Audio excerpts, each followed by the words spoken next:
beautiful Midtown Manhattan.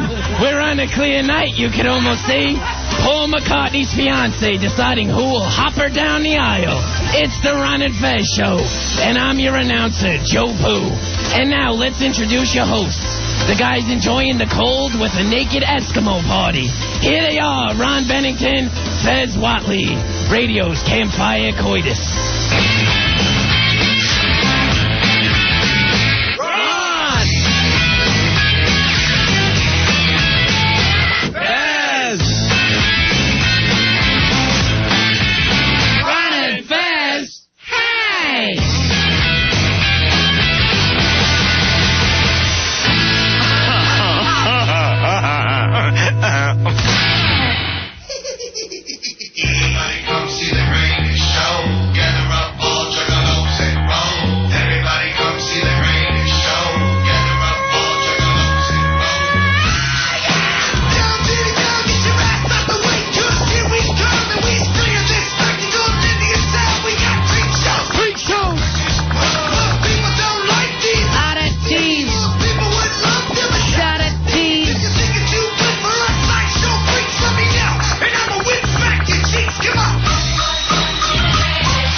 Coming to you live! We'd like to thank our announcer, Mr. Joe Pooh. I got my first coil today. A pew pop! Ron and Fez Show, I'm Ron. Look who's next to me tonight. He's back after 3 weeks in the hospital. Fez Whatley. Feeling much better. Thank you for your cards and letters. I appreciate it. That's card and letter. And I'm thanking Ron for that.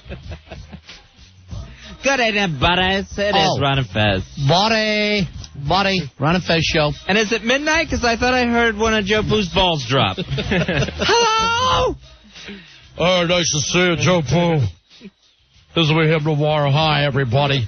Joe Pooh, live. Broadcasting from Manhattan. God, I was just talking to Pharrell in the hall. I felt like I was doing coke. My eyes water. I can't talk to him for too long. It's all gacked up.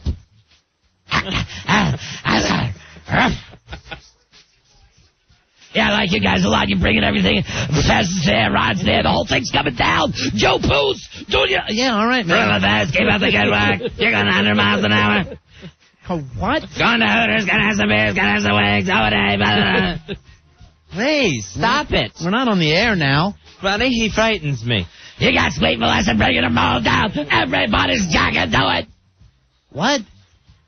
Hot facts, Naples now, Big A Heart. You got all the guys going 100 miles an hour, round and round. It's Ron and Fez. I thought you used some kind of voice box thing. No, huh? No, that comes right out of his face. This is my sidekick. My partner's with me. Double off. Okay. It could be Pass the Salt, or it could be Patriots win the Super Bowl, and it's the same intensity. Jeremy Coleman's in the corner of his office going, can't all the shows get along? All the shows should like each other. All my shows should like each other. I'm scared and I'm cold. That reminds me of when my mommy and daddy fought back in Britain. The Battle of Britain. 877-692-1027. Come on, Jeremy, don't be in there crying, hissing, pissing, having yourself. Get out of here with the rest of us. Start partying. So you British, you got Margaret Thatcher, Winston Churchill.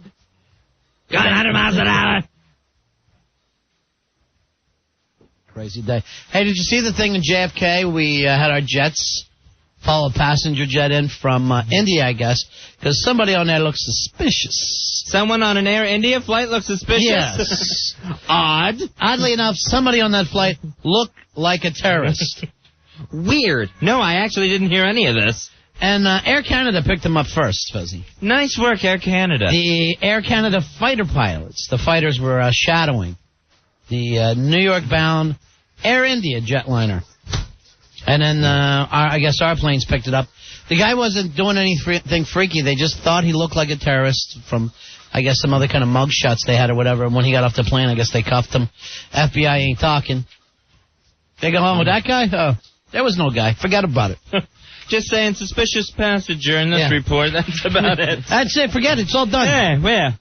Nothing more to see here, looky-loos. These are not the droids you're looking for, boys. Well, I guess that's it. These are not the droids we're looking for. Big red dot coming all the way across the Atlantic Ocean. You got the Canadians, they got Molson, they got Labatt's Blue, they got it all going 100 miles an hour trying to intercept terrorists. You do Pharrell, I'll do Blaine, right? Oh, okay. Right. I saw an article today. What we got going on now? This Jason Williams, he's going to court. He's going to be doing heavy time, manslaughter charges, reckless endangerment with a rifle, going 100 miles an hour, killing 11 drivers. Well, that's interesting, because I have a... And then what's going to happen is he's going to lose his NBA salary. He's going to lose out on hundreds of thousands of dollars. That's our little impression for tonight, folks. We're doing impressions. Sports Guy Theater. Thank you. Curtsy. And scene. And scene and cut. So, did you pick us? Will we be in your new Broadway play? That's all we wanted. A shot on Broadway. Big party down at Hooters tonight. Maybe we'll send Billy Staples down there to drink for the folks. Oh, nice. He's always so entertaining when he drinks. So when Owen and I are drinking downstairs, there's always a possible Afro show. Oh, nice. We can only hope. Roll tape. Best stuff.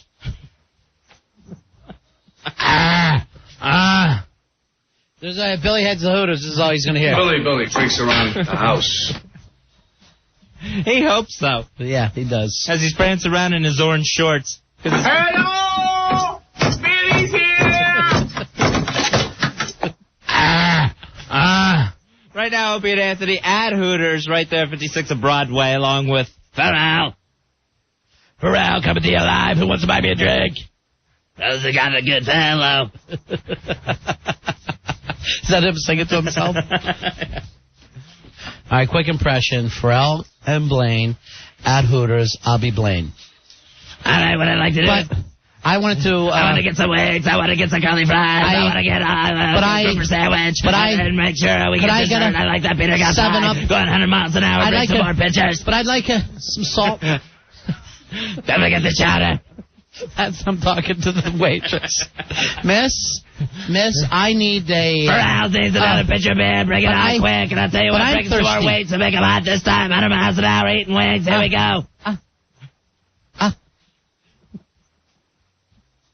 It's the best. I think there's a chemistry there, and I think it's working. Oh, yeah. It's happening. Starting to click. They said on the Sports Guys, lightning couldn't strike for the 13th time. No, and yes, it did. It did. We're on our way now. It really, really did. Yeah. It's a nice combo. I think me doing the Blaine impression is going to make it easier on my throat, too. But I...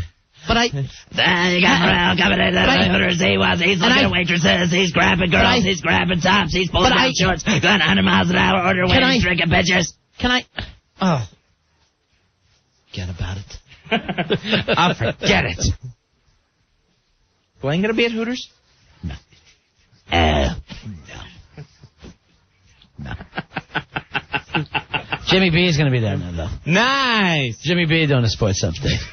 Representing all the sports guys. Jimmy Bay Spots. Jimmy Bay Spots. All right, now I just got flipped off. Why? 877-692-1027 is the toll-free phone number. I can't all the shows get along, please. Please. Get off your British ass. Get some program at the station. We like the sports guys. Sports guys rock. Yeah. No matter who they are. No matter who they are, they're cool. Now, we were talking about this strange situation today, Fezzy. It's almost like most people forgot about it. About the 11th. Yeah, exactly. It's we have the suspicious passenger on an Air India flight now. And, Ronnie, they had this Gallup poll out where they... I don't know how many Muslims they actually polled for this thing. Yeah. But 60% of the Muslims they asked said they don't believe that Arabs were responsible for the attacks on the World Trade Center. That Middle Easterners were not responsible for this. All right, now, this goes to show you 6 out of 10 Muslims are idiots. How are they still blaming this on the Jews? I have no idea how this when we've identified the terrorists, right, and the majority of them Saudi Arabians. We have names. We know who got on these planes. They think the Jews have made some kind of Arab robot that are able to go on there and act like Arabs. The Arabots. Yeah. So 60% of Muslims. Right. And I hope that doesn't mean Muslims in this country. I don't think so. I think that is overseas Muslims. Yeah. Middle Eastern Muslims. And why even bother doing a Gallup poll with these people? I know. What do you expect them to say? If you get close enough, here's what we should do. As soon as one of them answers yes, shoot that person. Have the pollster, have a gun, and shoot him. We're now arming our pollsters. I'm surprised it was actually that low. Only 60% believe they were innocent. Yeah. 60% believe the Arabs did not crash into the World Trade Center. That had nothing to do with the September 11th bombing. Right. How could they? How could they? Were just passengers like anybody else, Fez. How would they be able to take over a plane? Here's Ryan. Ryan, you're on Ron and Fez. Hey, Ryan. Hey, guys, what's up? Yeah. Poll you're talking about, it's on CNN.com on the cover page. They also called us arrogant. Well, that part I agree with. We are arrogant. but we're arrogant because we thought that, because we thought that they did it. We're arrogant because we have indoor plumbing, and that drives them crazy. Yeah. Because we tend to wipe. The fact that we don't take a crap like a cat in a sandbox like they have to, that makes us arrogant. Yeah. All right. So hoity-toity. The weird deal, Fuzzy, the weird deal is that these people believe it, and there's no change in their minds. Oh, no, They're steadfast in that, and you can poll them, it doesn't matter how many times, and they're still going to say, no, nothing to do with it, not us. Yeah. Not our people. How could we? How could we? It's insane. We're the best. We're happy Muslims. You're never going to believe the worst of your own people, I guess. Yes. Muslims, I'm white, Fuzzy, but I have no problem telling you the KKK were idiots. I don't feel like I have to leap to their defense. I believe 90% of KKK members felt Lincoln was wrong. I think that came out in That the was poll. a new Gallup poll? That's the work the Gallup people are doing. All right, let's get in some of these new Gallup polls. 70% of skinheads today said in a Gallup poll, Hitler was just misunderstood and tall. After polling 10,000 Hatfields, 72% said they really did like McCoys. 63% of the dogs say they do not chase cats. 78% of fat people feel skinny is overrated. And a new Gallup poll, 89% of the Democrats are glad George Bush is in office. 91% of Japanese polled today said they feel they won World War II. 73% of cokeheads say they do not look out the peephole. And a surprising Gallup poll from today. This just in from Gallup. 81% of hookers polled today say they really enjoy having sex with fat, smelly old men. This just in from Gallup. Yes. Gallup polls. 94% of blind people polled by Gallup today said they enjoy not seeing. Nice. More numbers coming in. 99% of movie critics polled, said they love the movie Glitter. All of them, like Gallup poll. Enjoyed it tremendously. This just in from Gallup. 76% of astronomers say the Earth is flat, according to a Gallup poll released today after the Muslim Gallup poll. 56% of roadrunners polled today feel Wile E. Coyote had some good ideas. 87% of astronauts says space travel will never happen in our lifetime. That's just in the Gallup poll numbers. 56% of quadriplegics say, walking, who needs it?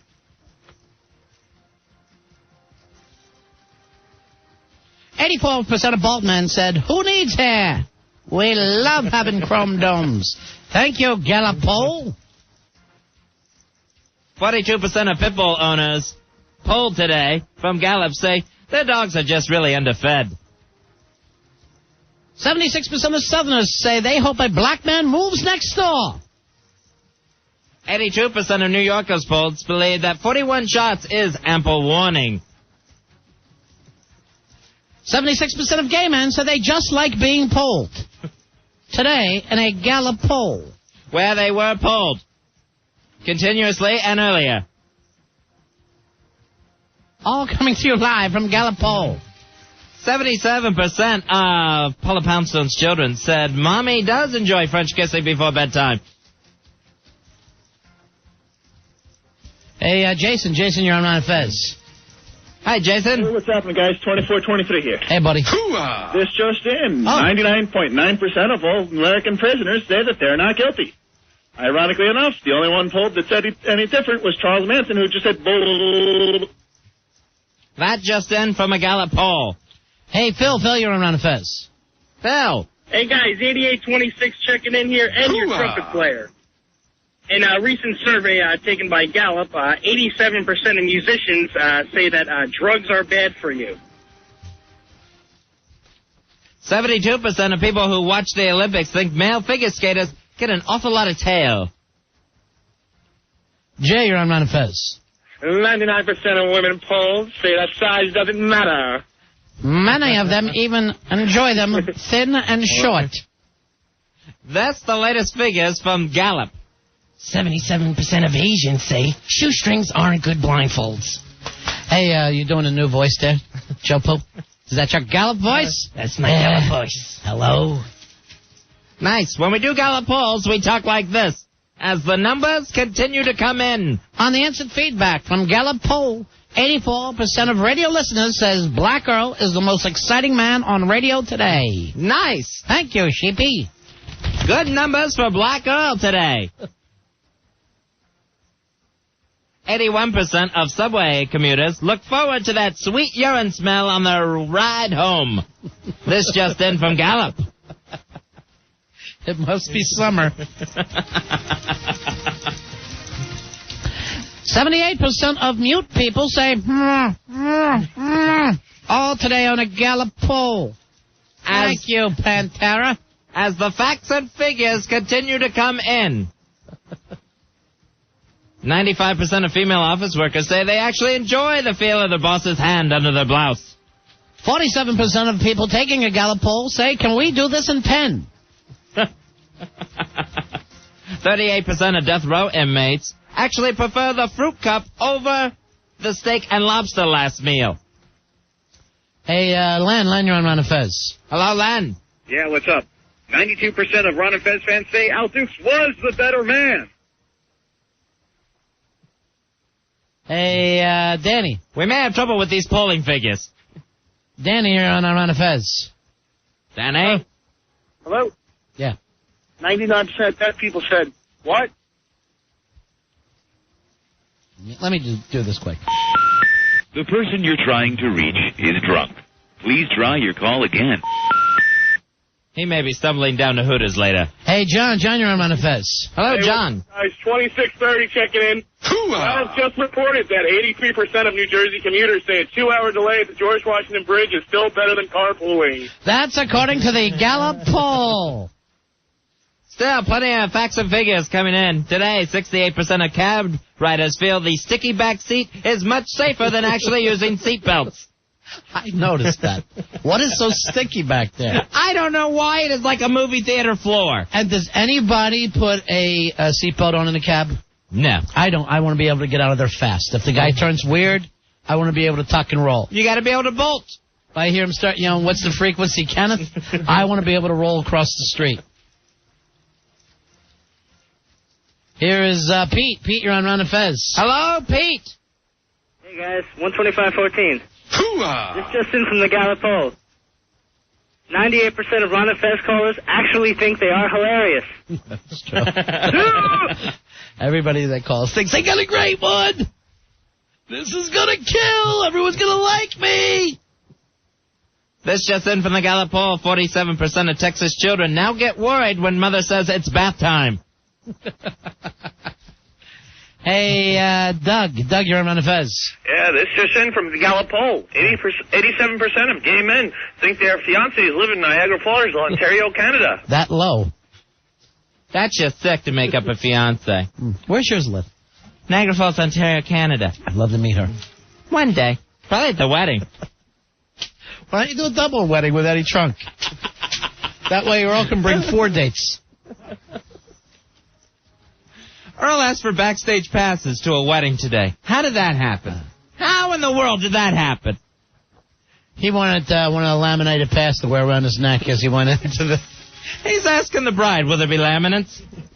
I'll need laminates. Hey, John. John, you're on Fez. How you doing? This is John. Yeah. 97% of all Jews reportedly pick up the check at every meal. John couldn't finish his without laughing. 43% of the callers think their jokes are so funny, they have to giggle first. 75% of fat folk really believe that Jared from Subway is actually getting laid now. This in from Gallup poll. 81% of the Corinthians think that Paul's letter are a little preachy. Have to agree with the Corinthians on this one. I just think they ramble. I think he's a little drunk. 92% of Catholics feel that priests just aren't close enough with the altar boy staff. 76% of men with a size 42 weight still think they look pretty good. All in from the Gallup poll. That's in from Gallup poll. 58% of rednecks think that indoor plumbing is a fad. 43% of Gary Condon's staff believe he hasn't killed or dismembered an intern in weeks. Andrew, you're on Fez. Hello, Andrew. Hey, 90% of radio listeners say this will be a bit on a radio chick tomorrow. Oh, come on. That gets a cowbell. The inappropriate cowbell that we're now using. Hey, Jay, you're on Fez. Hello, Jay. This just in, 90% of black children say they know who their father is. All right. White people are so scared of black people. That's a Douglas poll. Oh, come on. You got one, Joe? I see you over there. You're ready to go with your voice. No, you guys are Come great. on, I want you to do it. Please, get in. We need more figures in from Gallup. Anything about the number of children playing in the hydrant this summer? Anything there? We're still waiting for the hydrant numbers to come in from Joe Poo. Hey, Chris, you're on Fez. Hello, Chris. Good evening. This just in from Gallup poll. 78% of listeners polled said they love the sports guide. Oh, come on. They're our buddies now. All right, we do an impression. Fezzy and I do an impression of Pharrell and Blaine. Can we do it for you? Yes, we All can. right, this is Pharrell and Blaine at Hooters when Blaine's trying to get an order. Yeah, I'd like the... All right, Pharrell's here. He needs some wings. He needs some wings fast. He needs wings coming into him 100 miles an hour. I could He'll need get a a pitcher of beer. He'll need some clam chowder. If I could get a... He wants New England, not Manhattan. Pharrell needs it now, baby. And salt. Hey, Marcus, you're on Fez. Hello, Marcus. And scene. Yes, today's survey shows that 100% of all financial analysts say put every last dime you have in Emerald stock. Are you yelling today's survey shows like it's Family Feud? All right, Billy? The person you're trying to reach is drunk. Please try your call again. Billy freaks around. Don't mind him. He just drunk, that's all. Show me sandwich. Billy is a nuisance. He will be gone in 2 weeks. I apologize for this inconvenience. Yay. Did I hear him today say he's moving into the Bronx Zoo? He said, What? Somebody offered him a studio apartment right next to the Bronx Zoo. And I'm sure... Which cage? This apartment is what we call an exhibit. You'll be sharing it with 2 polar bears, but it's all right. They work days. They need him to walk a little more upright before they can finally let him in. That'd be great to see him slapping his seal around. I heard they were getting a new penguin show. Oh, Billy, your neighbor's here. You have any extra bananas? That's his fiancé. For some reason, he had to give 3 months deposit and promise not to throw dung. What does that mean? What kind of lease is this? He can't go 3 months without dung. He'll be the only drunken monkey in the cage. Here's, hey, Freddie, you're on Ron and Fez. Freddie. Fred. Yeah, hey, man, how you doing? Hey, buddy. Here we go. 99% of white people want to see a black president. White people are so scared of black people. And presidents. Hey, Chris, you're on Ron and Fez. Hello, Chris. This just in from the Gallup poll. 100% of viewers polled knew Rosie O'Donnell was gay 3 years ago. 3? I did since she was a VJ. She can't be gay, Fezzy. Not Rosie O'Donnell. Rosie O'Donnell. No, she's in love with Tom Cruise. Her Tommy? Yes, she's in love with her can Tommy. you hear me? She had to come out when Tom Cruise was single, and everybody says you're going to run for him now. I can't. I like the bush.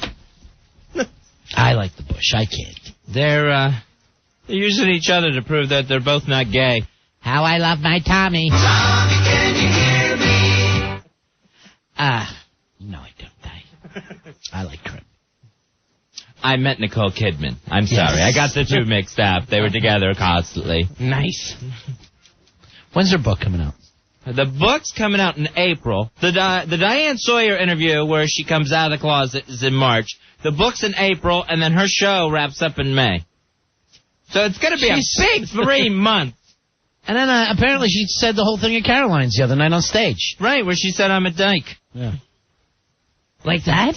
Yes. That's what she said. That's her opening bit. Oh, I'm not being mean. That's an exact quote.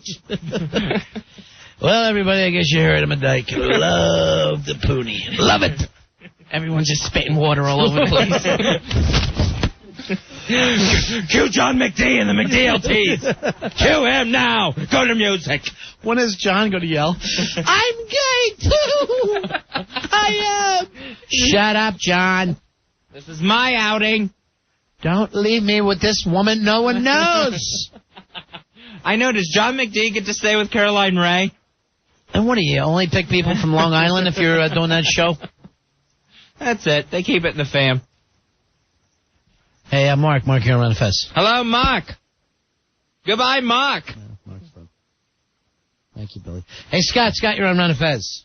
Hello, Scott. Yes, 77% of all potheads claim they know where their car keys are.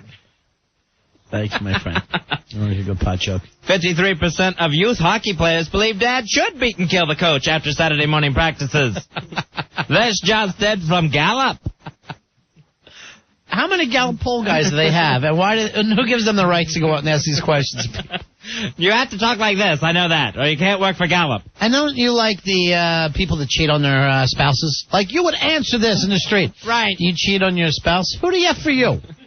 Well, since she's standing here next to me, I'm going to go ahead and say no. I swear to God, no.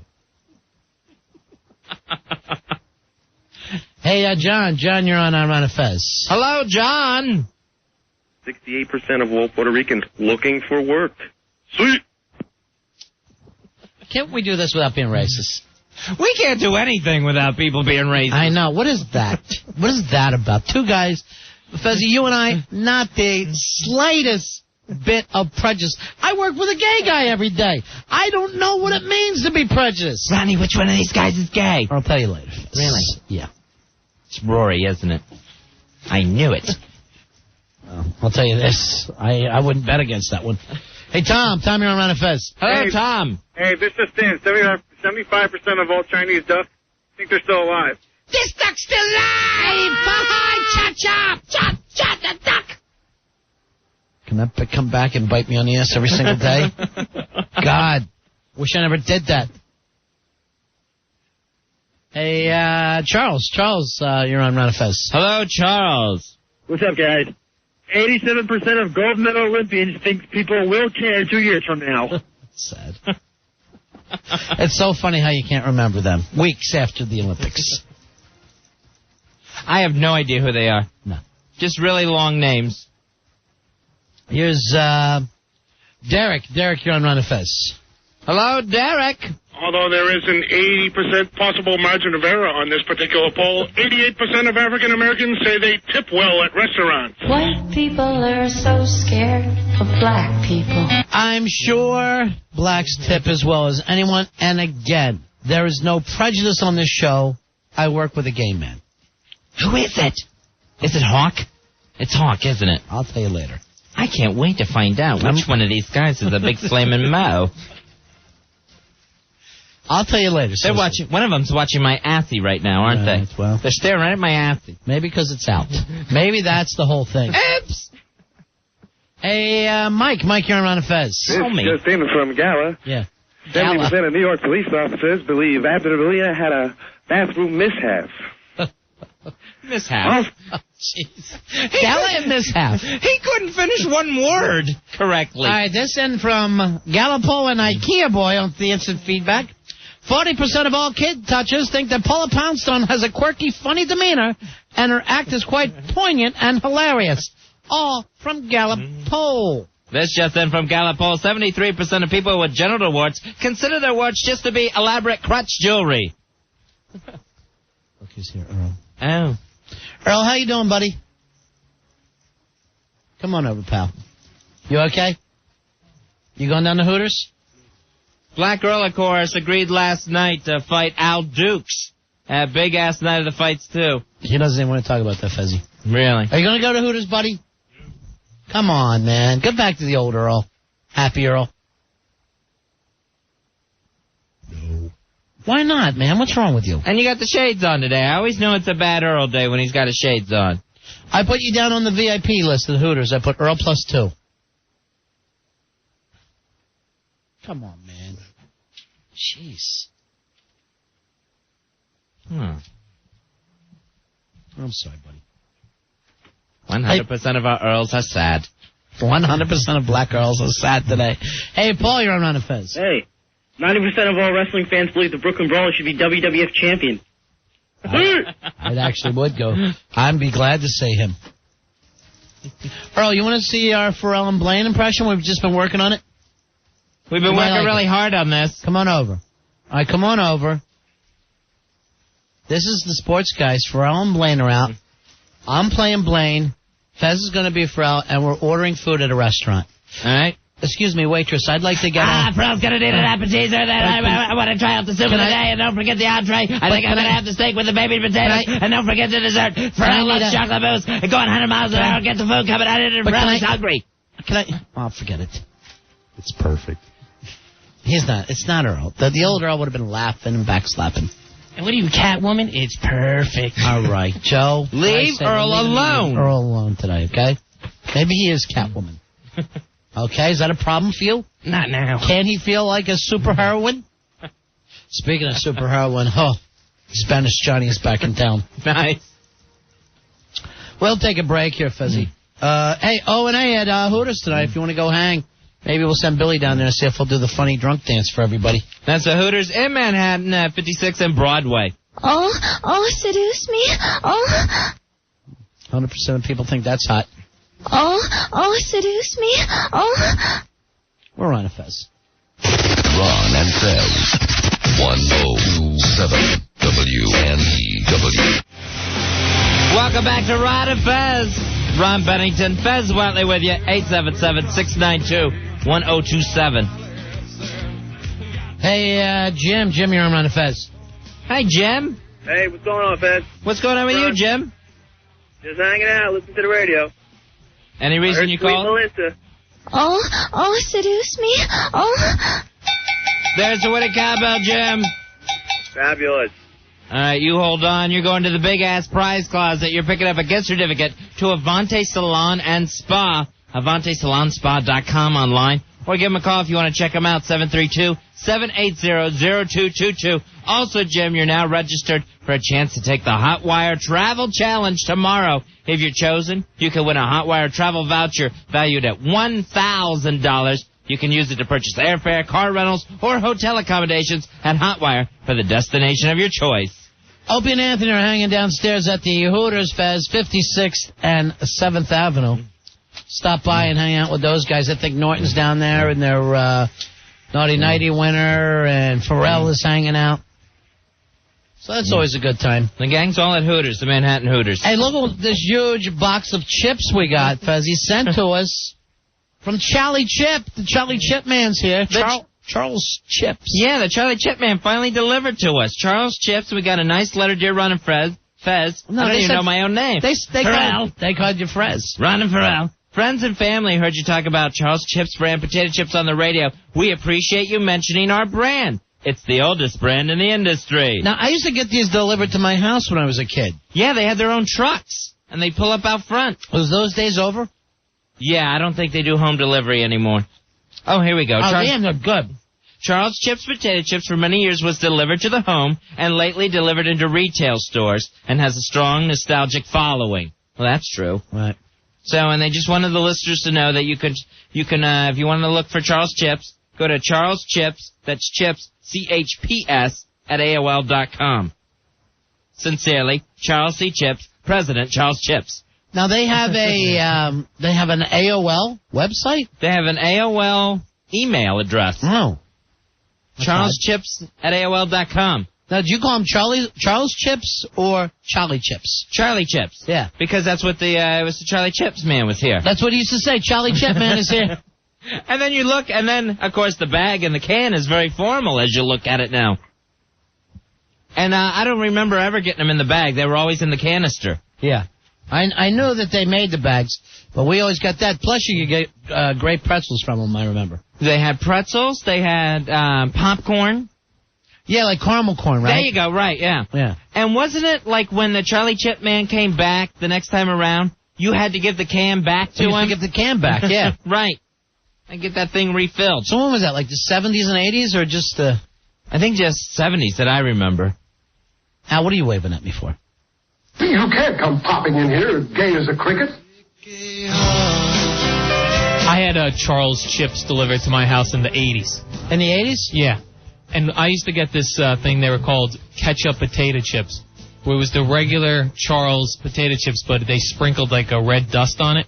Are you sure they were ketchup? They weren't like like a barbecue of some kind? No, it was definitely ketchup, because that's what I was into. It was ketchup-flavored chips. Now, did you call them Charlie's Chips or Charles Chips? I said Charles Chips. But very formal. You've always been very formal, Then Al. you called him Mr. Chips until you got to know him better. Did you get any of the other stuff, Al? Pretzels we always used to get. And then we would just get the Ridgy chips and the regular flour. You know, I remember when it was the late 80s when we worked at WYNF in Florida Fest, they would, the guy used to come to the office. And with a whole big box, and people would gather around and be going nuts for these things. Unfortunately, Al's a hologram, so all he can lend is moral support. Oh, is that right? So we can't really interact with Al. No one can. That's the problem. What kind of cupcakes did you get? I lived right outside Philly. We used to get Tasty Cakes. Well, and you could get them other places.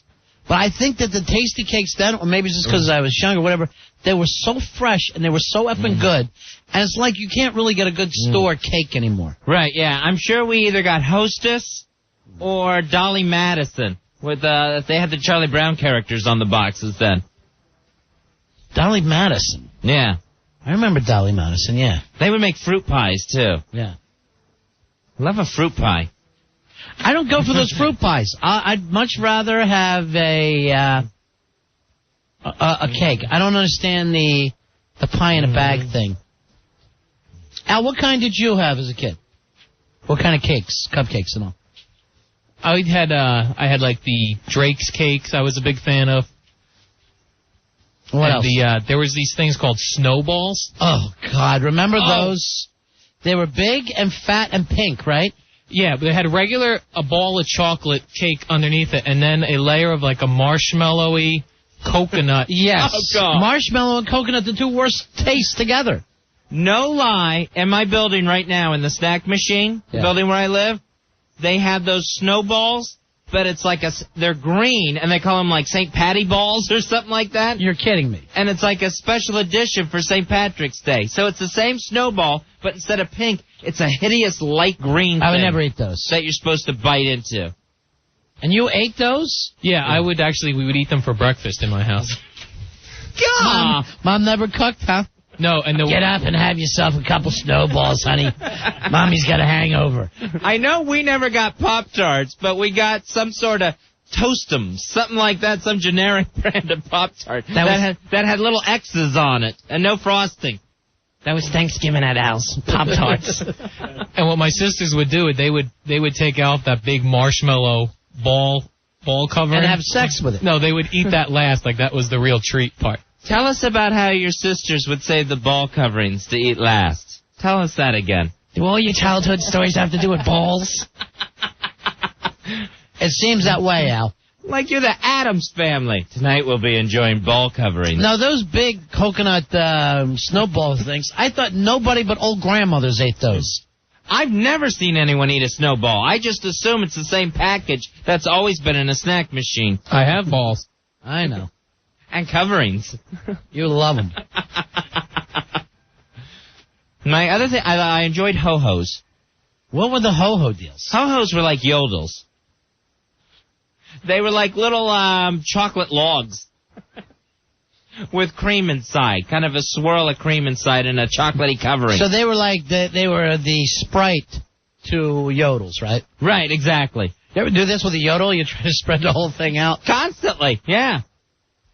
A yodel was a damn good food. But none of these things, they seem to, I don't know whether it's because you're an adult or they don't make them as good. I don't know, you should try to, call the Tasty Cake people. Say, I heard Ron and Fez talking about them. I'll do that. Work for Charlie Chips. Like we did with Charlie's Chips, and maybe we look around, we got some butterscotch crimpets and peanut butter candy cakes sitting here. And call the Porsche people for me, too. I need a new car. Well, you're not driving. You have no car. Still? 2 weeks. And Billy has no car. Well, here's Billy's last car before it crapped out. That's when you know he had something wrong with it. It was the old I can't seem to start this. It just won't turn over. Yeah. And neither will Billy. Hey, Ernio, is that the name here? Ernio? Ernio? What's up, guys? Yes. What is your name, sir? Ernio. All right. Ernio. Yeah, it's not Chinese, buddy. They used to make chocodiles. They don't make them anymore. They were like a chocolate-covered Twinkie. They were awesome. I don't remember these at all. I don't remember the chocodile, but I love the name. They were great. Yeah, they were real. They were a much thicker Twinkie covered in chocolate. Hey, ever see a vegetable in that house of yours? Other than your younger sister? Those are like the poor kid snacks. Now, if your mom packed you something, she always had one of those little extra cakes if you were like brown bagging it. Oh, yeah. Or else you'd feel like you were effed. You get a sandwich, hopefully a salt and a sugar. That's all you want. Some chips and then a nice snack cake. We would only get the chocodiles every once in a while because they were a bigger cake and more expensive. Sure, and it's a breakfast food. That came in his Easter basket. And they were an endangered species, chocodiles. Look, the chocodile bunny came, Albert. Al's parents were so cheap, they actually set up a machine in the living room, and the kids had to go over with 50 cents for breakfast. They had to work for it, though. We would have to try to convince my mother that, like, the Yankee Doodles would come 2 to a package, that we were allowed to eat 2 because it was in the one package. And she would let you eat just the one, and then you'd have to wrap it. Tell us about you Jesus. asking your mom to eat a package again. Mom, please, can I eat your whole package? All right, this from Robbie. Al's mom also used to give him Hydrox cookies. Ew! The anti-Oreo. God, the poor man's Oreo. Yes, that's ghetto Oreos, Hydrox. Hydrox? Goodbye, Drox. Hey, Mike, you're on Ron and Fez. Hello, Mike. Dude, this is Mike. Yeah, buddy. Yeah, honey buns, man. Those things were gigantic. Oh, they're awesome. And you can't have something cold and sticky. They have to be hot to me. They were incredibly sticky. Dude, you put them in the microwave. All right, thanks. We didn't have one of those. You kidding me? Al's mom gave him a blanket. Said, here, wrap that around the Hydrox and heat it up. Wrap it around your honey buns. Hey, Alan, you're on Ron and Fez. Hello. Tasty Cake Devil Dogs. Now, I never was a Devil Dog fan because, Fezzy, there was no icing on the outside. Exactly. It was just pastry, thin cream filling. Yeah. But no chocolatey icing or anything on top. Now, and I also don't think Tasty Cake made them. That's also the same problem I have with a Twinkie. I have to have icing on the outside. Now, the Twinkie is not dry like a devil dog, but it's almost greasy. That's the weird thing about a Twinkie. I have no time for something that doesn't have... A cake with no icing is an abomination to me. I won't even look at it. You sicken me. It tastes about as delicious as a wedding cake. Hey, Rich, you're on Ron and Fez. I know he's getting 3 pieces of that. Hey, Rich. Hey, how you doing? 2547 here. Yes, buddy. Yeah, we used to eat something called the King Don, which is like a ring ding. But when I was a kid, they used to call it King Dong with a G at the end. Like you were eating a King Dong. Yeah, so I thought Al might like to have one of those one of these days. Al, did you ever enjoy a King Dong? You'd have those with your snowballs. You could set it up like it's a little unit feed. He enjoyed his dad's ding dong. Albert, get in there and eat your breakfast. Your dong and balls are ready. So your mom would throw you packaged cakes for breakfast. Yeah, and you're wondering why you grew to be 5'2". And not joking, also Coca-Cola was the drink. The official drink of the day. Really? Yeah, no kidding. You think that's why you're emotionally stilted? No, my sisters have normal lives, and they had the same drinks and cakes. So they're human. No, you know it's not normal to bang your own brother, right? Yeah, that doesn't happen much. Oh, that's right. You can't go. Nah. You're not much of a goer. They don't go for the King Dong. Hey, Tony, you're on Ron and Fez. Hey, how you guys doing? Yeah. We used to love scooter pies when I was a kid. All right, scooter pies made by who? I don't even remember. Was that more of a southern? It's been so long I don't remember. Moon pie. Moon pies are the ones that are big down south. Right, and that's marshmallow and a graham cracker cookie covered in chocolate. God, good. Scooter pie, I think, was Nabisco. You know what? I know what Al's problem is. Down in Woodbridge, there's a Tasty Cake factory, and it's right next to his house where they sell them wholesale. That's why he ate them cheap. Is that right? Yeah, your mom fishing them out of the dumpster? I don't know if it was Tasty Cake. It was definitely scooter pies and something called Fudgetown cookies. Yeah. You could go in there. Dad used to take you to Fudgetown, didn't he? All right. Tell me the truth. What age were you the first time you had an egg and bacon? Were you 40? I really have never eaten eggs at You've all. never had breakfast in your life? No, I really have not. Because of the way you were raised. I can understand your mom being drunk and lazy, but why not just cereal then?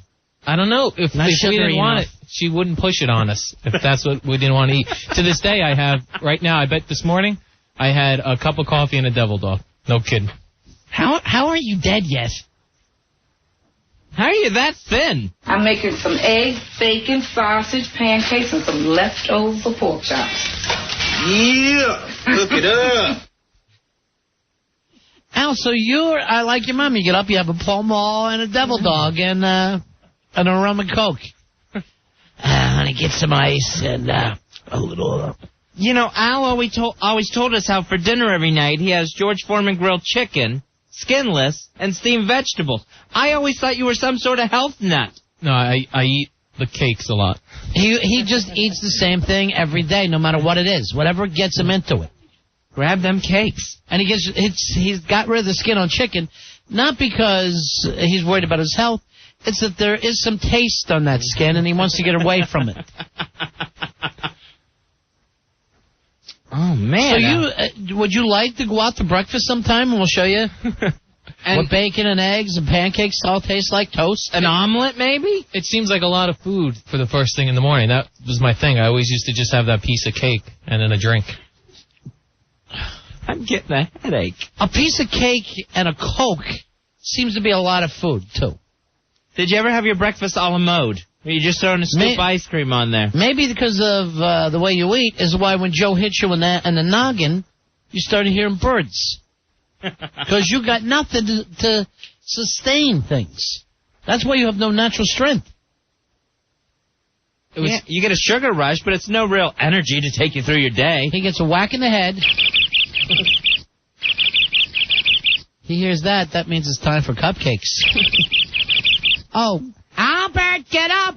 I'm unwrapping breakfast! He sees cupcakes with little wings flying around his head when he gets hit. Here's 75 cents. Go get Mama some Pall Malls. You want breakfast, mister? Unwrap it yourself. All right, now it sounds like Ellen is his mom. That I wouldn't doubt. Hey, Eric. Eric, you're on Run of the Fez. Hey, Eric. Hey, how you doing?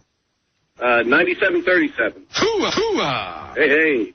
Hey, Funny Bones, come on. What are Funny Bones? Funny Bones, they were like a devil cake. They had like peanut butter in them? Peanut butter inside, with chocolate around the outside. Those things are the best. Awful. You stink. Yeah, they were terrible. They were terrible. Ew. I can't stand a peanut butter that doesn't have a kickin' peanut butter taste. I can't have a bland peanut butter. My mother tried... What are you saying? What are you saying now? Look how happy he is. I know all these cakes everyone's bringing. It's like we're having a D conversation. Yeah, this is the breakfast buffet at your house. We're going right down the line. Here's breakfast at Al when he was 7. 2 snowballs, and he sipped his dad's D, and he caught the bus. You are not going to school, mister, till you sip all that D. That's what you wash the cupcakes down with. Emma, you're on Run of Fez. Hello, Emma. Hey, you guys, how are you? Going to gang, baby. I think this diet is telling a lot about Al. But I wanted to let you know that scooter pies were actually made by a company called Burry's, Burrys. Burry's. Not by Nabisco. All right, that's very good. Thank you. That's very helpful information. Thank you, Emma. And what exactly is the scooter pie? It's very similar to the moon pie. Yeah. Just like a different All these brand people, name. they rip each other off. And just throw another name on it. Yeah. As long as they throw in pie, they think they're covered. Basically, Fezzy, you're saying, like, the moon pie is to the scooter pie, which Lex and Terry are to Opie and Anthony. Ah, okay. They see it and do it the next day. Okay. Now I get it. All right, we got to take a break here. I see you jumping up and down. Are you going to bother me all night with this tonight, Hawk? You got a quick... Hawk fact. Hawk fact. All right, here's my Hawk fact. I can't do the show if you're hopping up and down at me the whole time. Like a madman. I think he's actually trying to fly. I think he's molting. Yeah. Hawk fact. Hawk fact. Look at him. He's like a maniac tonight. I think he's nesting. I'm not sure. He's actually nesting. All right, he seems to be pushing something out. Is that an egg? Ew. Hawk fact. That's an egg, Al. You can eat it. That would be Hawk, a you can breakfast do with food. anything. It doesn't have to tie in with the cake, okay? Just get us out of it. The typical sample size for a Gallup poll is 1,000 adults. Wow. Thank you. Thank you, Hawk. Hawk fact. We'll take a break. We'll be right back. It's Run and Fez. Ron and Fez. 102.7 WNEW. It's time for Oscar Blurbs with Polo. Oscar started 8. Sean Penn better not be retarded. Rebecca Romaine will be tossing an Oscar salad. Looks like Harry's gonna find the potter of Oscar Gold. Polo has a big fat wife. Polo, your life's a movie. Polo, your life's a movie. Hello, you like the movie? How you doing? Hey, Polo. How are you? Thanks for everything with the sucky bed. You did wonderful, Polo. Thank you. I was very happy, a very enjoyable couple of days. No You had a problem. nice time? You love your big Twatto tattoo? It's nice. How's it looking? You taking care of it? I'm taking care of it. I mean, no big problems at all. You know, I was very happy to meet a lot of the people, especially Linnaeus parents. Very fascinating. So I am kind of surprised you put that kind of nasty remark on the intro. All right, now let me ask you this. Now, what's so fascinating about them? I just thought it was. I didn't want to go into. I don't want to go into too detail, but I just think they're very free and open people, very nice people. Are you thinking of swinging? You and Well, Mrs. O? yeah, and that's kind of Mikey the D and impression I Helena got. Joy? You got the impression that they wanted to swing with you? Well, no, I'm not saying that they didn't make any overtures. Boy, is Mikey D Overtures! getting lights. This is it. We'll hit the heights. Boy, is Mikey D getting the raw end of the deal there, and this wife's swapping deal. I thought they were. You very might nice. end up having to give them some cattle. Everybody was very nice. Melissa was a very sweet girl too. I was very. Were you able to get up to the old neighborhood while you were in town? Up No, the no, I Dykeman Way. I had no time to go. He was explaining to Melissa in the limo about he's seen so many inside of so many apartments in New York. It's unbelievable. It's true. I've seen a lot of apartments. We actually happened to meet the next morning. We all had breakfast. Me and Tuttle. Who met the next morning for breakfast? Melissa and Tuttle, and you know, Tuttle was hanging on to me for a good part of that time, that night, and then the next morning. And we ran into Melissa and her friend. What kind of Legion of Doom League of Supervillains are you putting together? I'm not. It was completely coincidental. All right, you son of a bitch. So you get Melissa and her girlfriend for breakfast. For breakfast? Just tell me this. Yeah. Who paid? You know, that's funny. It was funny because you're the cheapest son of a bitch in the world. That is a bad sign right there. No, I mean, look, this is what happened. Tuttle had been going on and on how he wanted to buy me something that night, that after we were wandering Yeah, he took you to a bar, right? He wanted to go out, and I really didn't want to. But, you know, I didn't want, you know, it's not for any reason except I was tired. And, you know, he was going, so the next morning he insisted he was going to pay. But then Melissa basically said, well, you know, people were throwing money at me. I'm the one who should pay. Polo, I never had a woman buy me stuff like you do all the time. You never pay. Bastard. I'm not a bastard. You tricked your wife's family into buying that house you're in. And then what was so annoying is nobody was eating the breakfast. So I said, are you eating that? You started finishing food? Yes. You were cleaning off everyone else's plate. That's true, because it was ridiculous. They were just talking and having an enjoyable time. And then I'm saying, well, you know, come on, you're ignoring your bacon. You're ignoring your bacon. That's your wife's complaint constantly. You're ignoring the bacon. I'm sorry, but you're such a scumbag, Polo. I'm not a scumbag. There's only one thing smells like bacon. That's bacon. It's bacon. Would you right? We had a very nice Greek waiter, and the whole thing was very enjoyable. What's that got to do with anything? The nationality. What'd you end up getting? Cornhole? It was nice. It was all very nice. You're a cheap man. Of course it's nice. You ate 4 plates of breakfast and didn't drop a dime on the table. You and Tuttle both cheap. Well, did you embarrass Melissa in front of her friend? No, as a matter of fact, we got along famously. It was a very interesting friend. We had big discussions about global politics. What do you know about anything? I know a lot about everything. All you know how to do is free bacon. What? You're the free bacon man. I'm not. You know, with all the children going hungry in China, I don't think Helena Joy could afford to swap you. I'm just saying, you know. I heard this about you, Polo. They kicked you off the plane going home over a size matter. Well. Big fatty couldn't get on a proppy?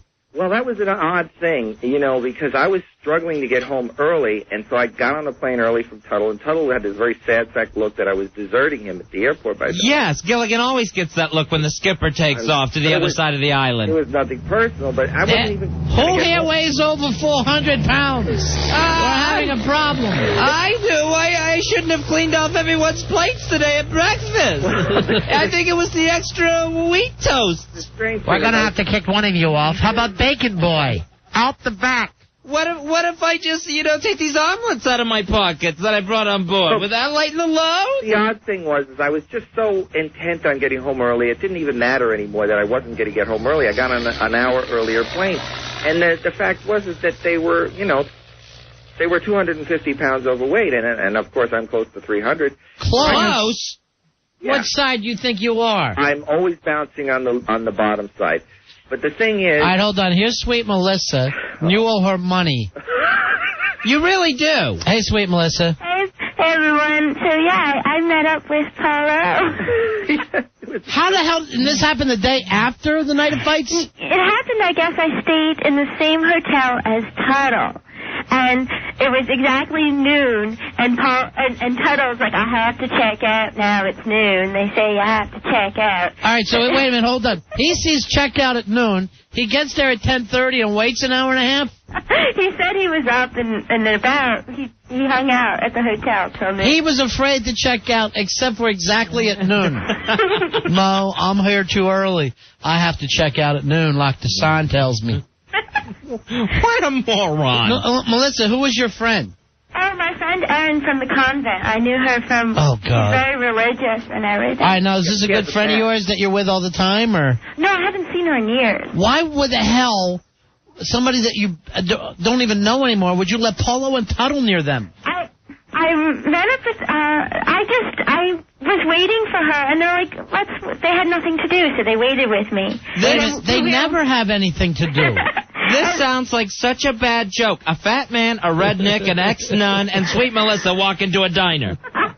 And I was amazed at how well Aaron and Paulo got along. I mean, they were just talking. Neither of them would shut up. Sure. All she's saying is, stop eating my bacon. Yeah. Ew. Was he really cleaning everyone's plates? Food alone.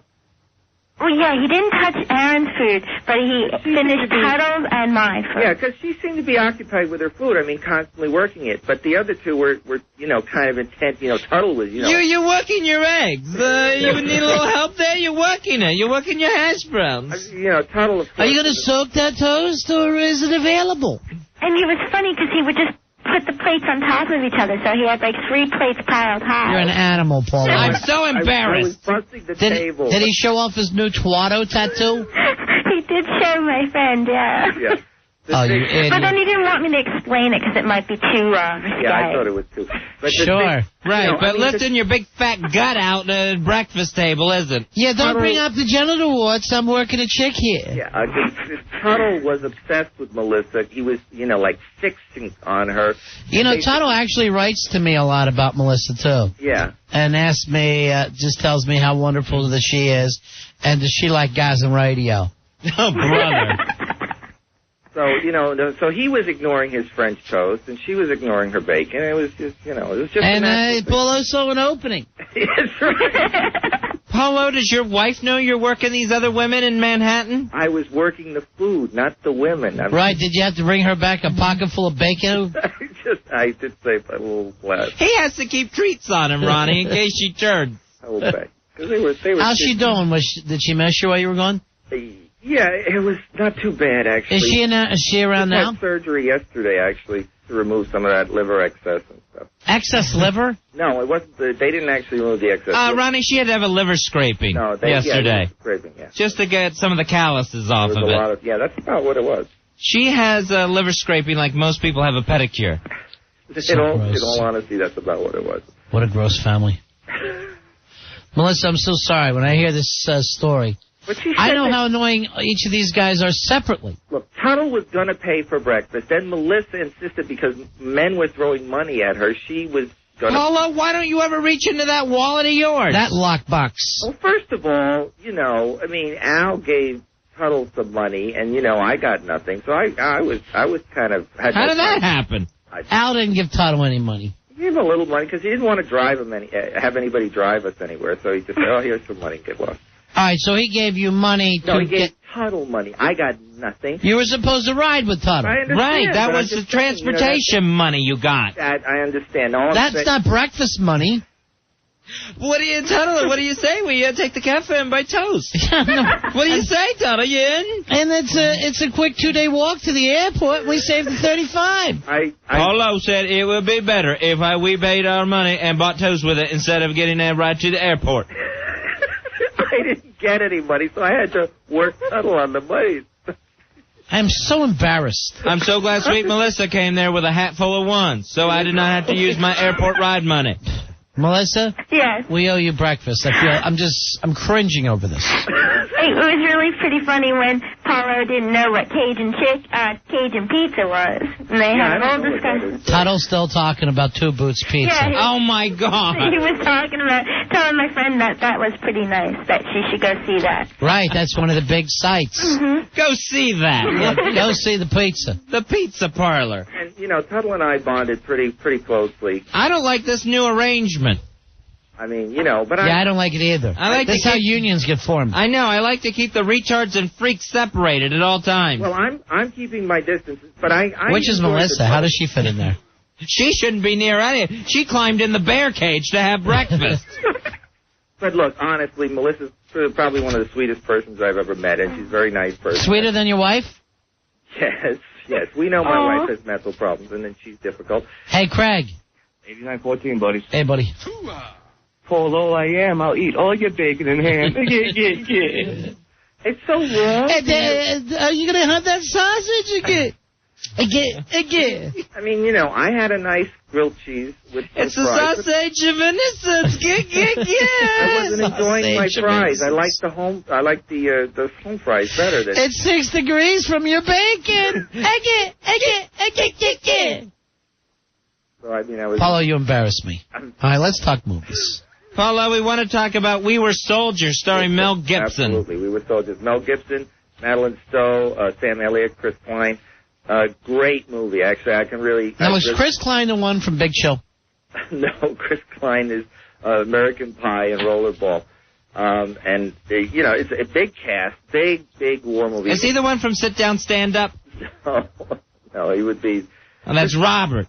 Yeah, it'd be Robert Klein. Chris Klein, of course, American Pie. Everybody knows him from that election, and the recent Rollerball.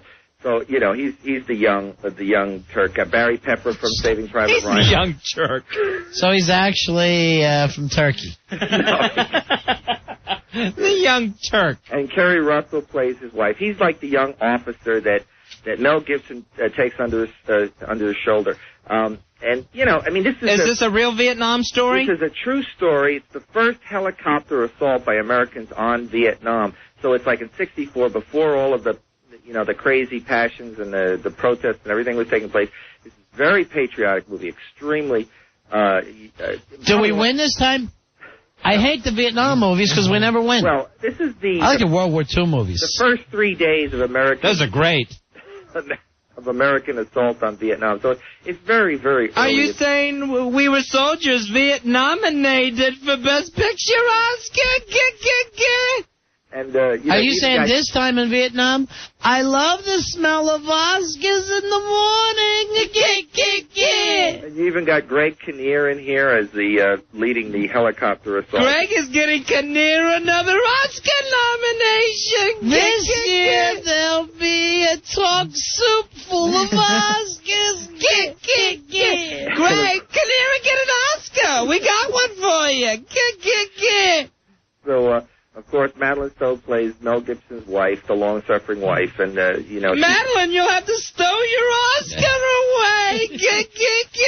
Of course, Kerry Russell from Felicity plays the other main wife. I mean, there's a lot of wives. Will she rustle up some Oscars? This is a good movie. You're quick tonight, man. You're quick tonight. I'm not kidding. This is a good movie. It's very intense battle scenes. 3 days, constant fighting.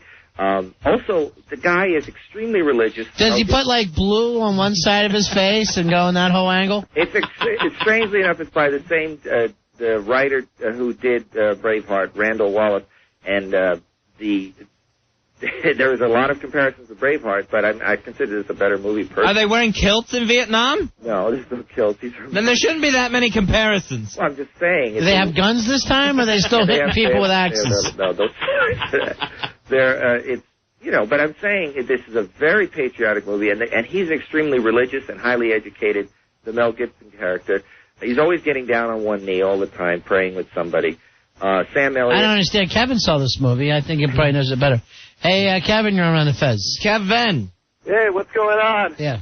Looks like the committee will be dropping Agent Oscar on General Gibson.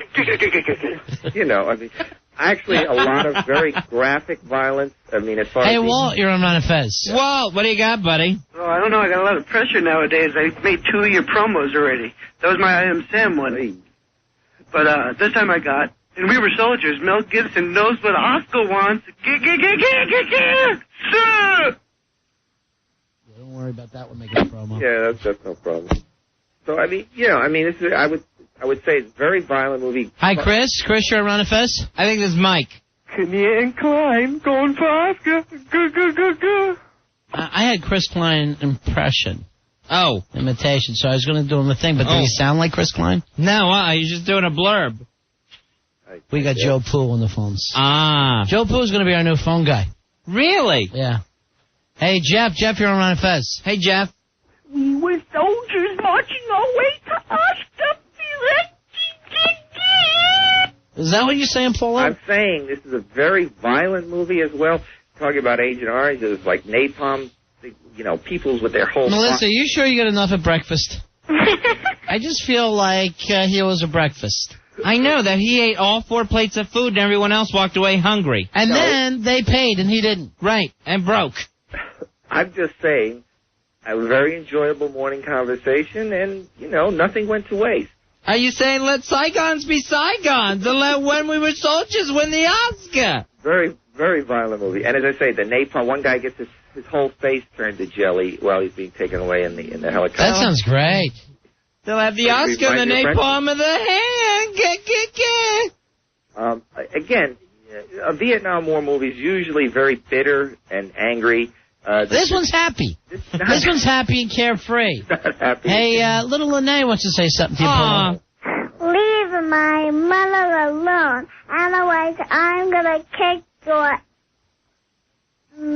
butt. Get. I enjoyed. She's a lovely woman, Lene. What about the movie? I don't know what happened. Apparently you're hitting on her mother, Polo. I wasn't hitting on her. She's a lovely... Hey, Billy wants to talk to us. Hey, Billy. Hey, Billy.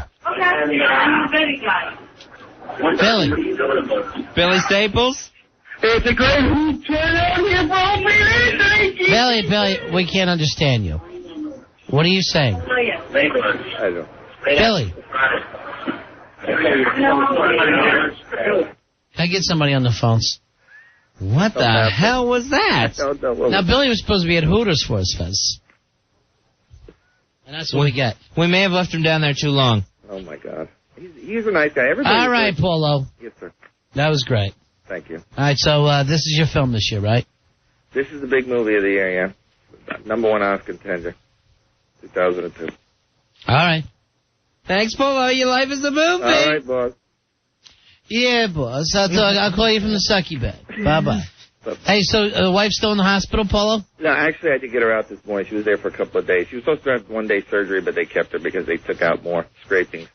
Ew. They were planning on. Can we talk to her now and check on her? No. Just real quick. She's bedridden. She's totally bedridden. Yeah, take the phone to the bed. I can't. What did they find? A pit from a martini olive in there? No, the liver's in bad shape. She had the gallbladder. We just want to say something nice to her. Who the hell are you? Yeah. Can we talk to her? Who the hell are you? I have a very short. I cannot. There's no. It's less than ever before. She cannot. She hasn't even come out of the room all since early this morning. She's been bedridden. She's still down in the pit? She's bedridden. I'm just afraid with the surgery scar, she's not going to be able to wear that two-piece anymore. That two-piece is her pants when she tries to walk in it. She actually has to wear a 12-piece to the beach. I think she's been to the beach in about 20 years, to be honest, or any kind of outdoor activity like that. She doesn't enjoy that. She just likes drinking, right? Yeah, pretty much. All right, hold on. I got Billy back in. Billy, what's going on? Staples at Hooters. Is it better? What can we do for you, Billy? I'm down here with the Opie and Anthony party, guys. It's a great time. There's a big crowd here, a big line. O&A is signing pictures of the Naughty Night who win. Stephanie Norton's here. Voss is trying to sell some CDs. It's a great time down here. Do you need me back up here? No, enjoy yourself. Oh, cool. All right. No, but it's a lot of fun down here. It's a good crowd. What did he say? I think he said it was a good crowd. Why make it sound dull, then? Good. Billy is a nuisance. He will be gone in 2 weeks. I apologize for this inconvenience. He was a champ, though, at the show. No question. Hey, John, you're on Ron and Fez. Hey, John. Yeah, hi. I just had to make pan parmesan for dinner. I spilled some down the front of my shirt. That reminds me. Hey, Paulo, how's your wife? How's your wife doing, Paulo? Is she okay? She's okay. Yeah? She's okay, yeah. Yeah, if you're not eating your bacon, I'll have some. Now, are you hoping that she just doesn't come out of this surgery? Or that she doesn't leave the hospital? Or are you hoping she comes out of it better than ever with an Oscar nomination? All I'm saying, I'd like to have my own Oscar someday and make my own scripts. You should. You should have the Paulo Oscars. And you could nominate your wife for Best Actress. For acting like those size 42 jeans still fit. I did. It's Mrs. Paulo. I did say I have a big movie. Mrs. Paulo also nominated for Best Actress for acting like she's not hiding booze under the sink. Congratulations, Yay. Mrs. Paulo. We need Oscar music here. Mrs. Paulo nominated for Best Actress for acting like she didn't know that she ate that entire chocolate cake. Oh, nice. And nominated for Best Actress for acting like there's only coffee in that cup. It's Mrs. Paulo. Nice. Congratulations.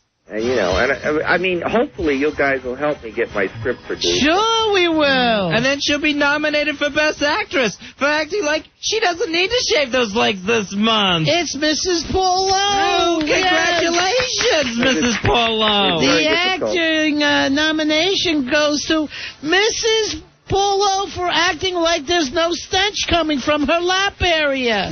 Congratulations. Like I say, I was trying to get a script. I talked to the people in your building, the new one. Fantastic. Also, nominated for Best Actress for acting like she knows what her feet look like, it's Mrs. Polo. Congratulations on the nomination. I have a... Ronnie, nominations are coming out. Nominated for Best Actress for acting like there's no reason to check her back hair for lice, Mrs. Polo. Fantastic. Nominated for Best Actress for acting like she doesn't know what happened to those chickens, even while she's spitting out feathers. The nomination goes to Mrs. Polo. Congratulations. Some kind of mythical creature. Congratulations to Mrs. Polo, nominated for Best Actress for acting like booze is her medicine. Oh, she needs her medicine. Congratulations. Congratulations. Nominated for Best Actress for acting like vodka is good on cereal. The nomination goes to Mrs. Polo. I was hoping you would help me get my movie made, but okay. Nominated for Best Actress for acting like she's not using Valium as cupcake sprinkles, Mrs. Polo. Well, she does take a lot of those. I hope she kisses your cheek before she runs up there. Nominated for Mrs. Polo, nominated for Best Picture of a Sasquatch. It's Mrs. Polo. Congratulations. She is not a mythical creature. For Best Sound, Mrs. Polo nominated for Thighs Rubbing Together. Oh, nice. Congratulations.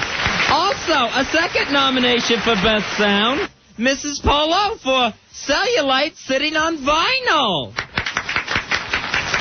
Also nominated for Best Sound, Mrs. Polo for the Queef Heard Round the World. Congratulations, Mrs. Polo, on 3 Best Sound nominations.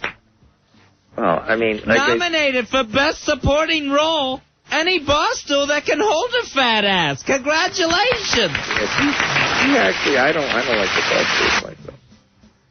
But the thing is... Mrs. Polo nominated for Best Director for directing so many hams into a big mouth. She does cook a lot. But she doesn't eat that much, honestly.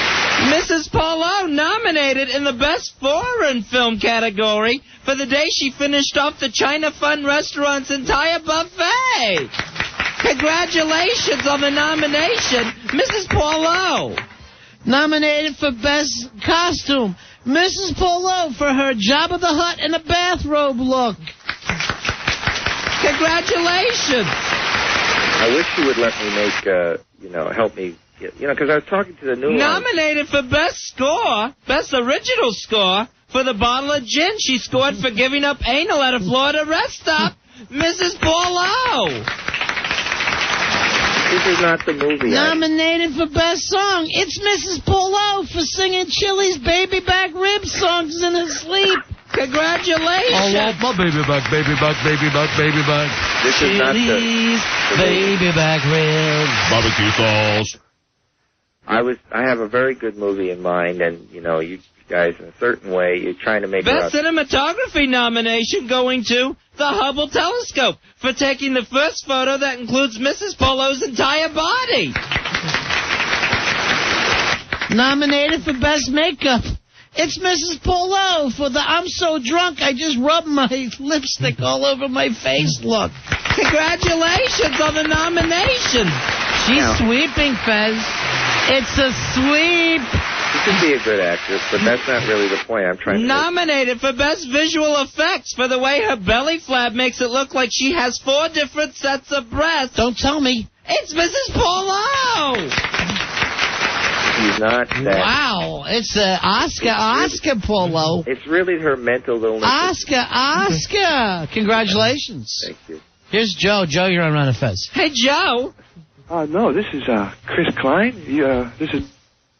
Hey, I got to get somebody else on the phones. Even though he can sit out there because he doesn't want to do the other stuff, Al's got to help him. Hey, Jeff, you're on Ron and Fez. 1521. Hey, buddy. And the 5 nominees for turning the most men gay is Paulo's wife. I thought that was Quado, but... Hey, Jimmy, you're on Ron and Fez. Yes, the top nominee for smearing that tangy sardine smell onto the pizzas. Is that sloppy mess Paulo's wife? How's she doing, by the way? She's recovering from surgery. These nominations have got to make her feel great. Yeah. Well, if I ever get my movie made, you guys will, What movie, Paulo? The How to Hustle Women for Breakfast? The script we were talking about. Is that the script? The script, yeah. Melissa. The Breakfast Club, too? No. Hey, Melissa. Yeah? You're owed bacon. You are owed bacon. Well, it's okay. It was a... Okay. Sometimes you lose them. All right, honey. All right, take care. I was talking to Polo. Was paying for breakfast. When I say honey, I was talking to Polo. And Melissa grabbed the check from him. Okay, Polo. Your life's a movie. And congratulations on the nominations. This is the Ron and Fez show. Ron and Fez. 102.7 WNEW.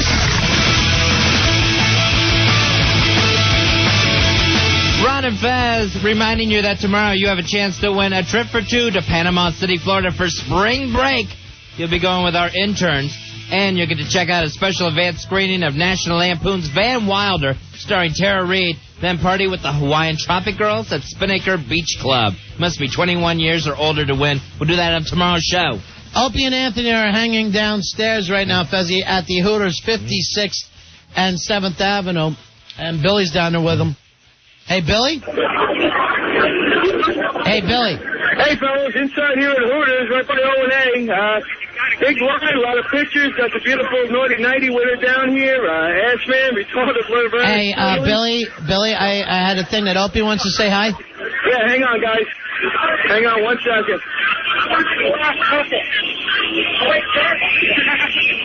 I can't believe these hacks want to talk to us. Hello? Yeah, buddy. Buddy! It sounds like a madhouse down there, Ope. You know what? I can finally hear you. It's crazy. Tools cranking, and for some reason, we don't have any more girls that listen to our show.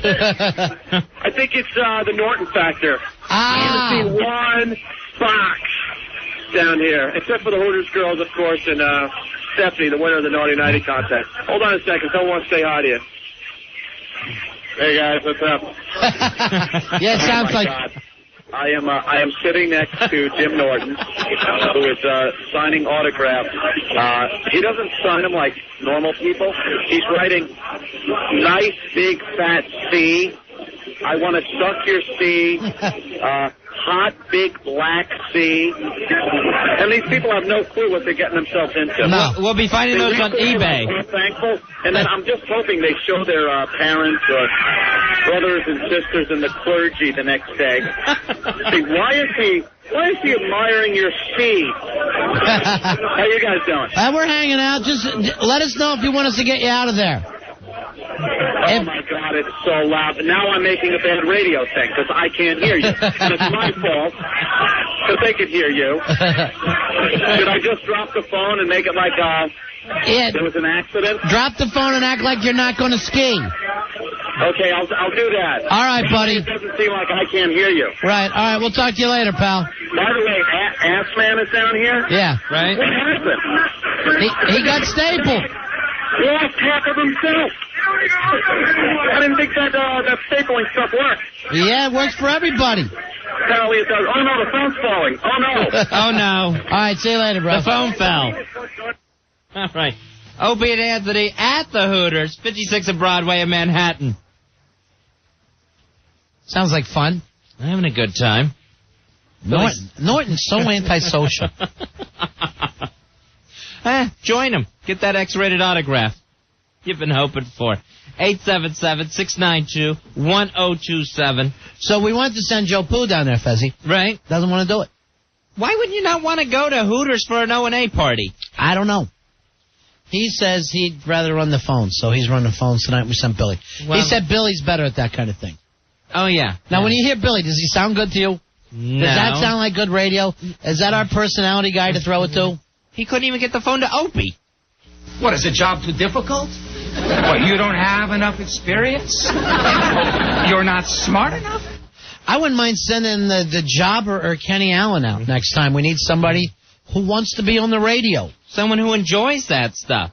The spotlight a little bit. Yeah. Not so much the behind-the-scenes, fun phone stuff. Right.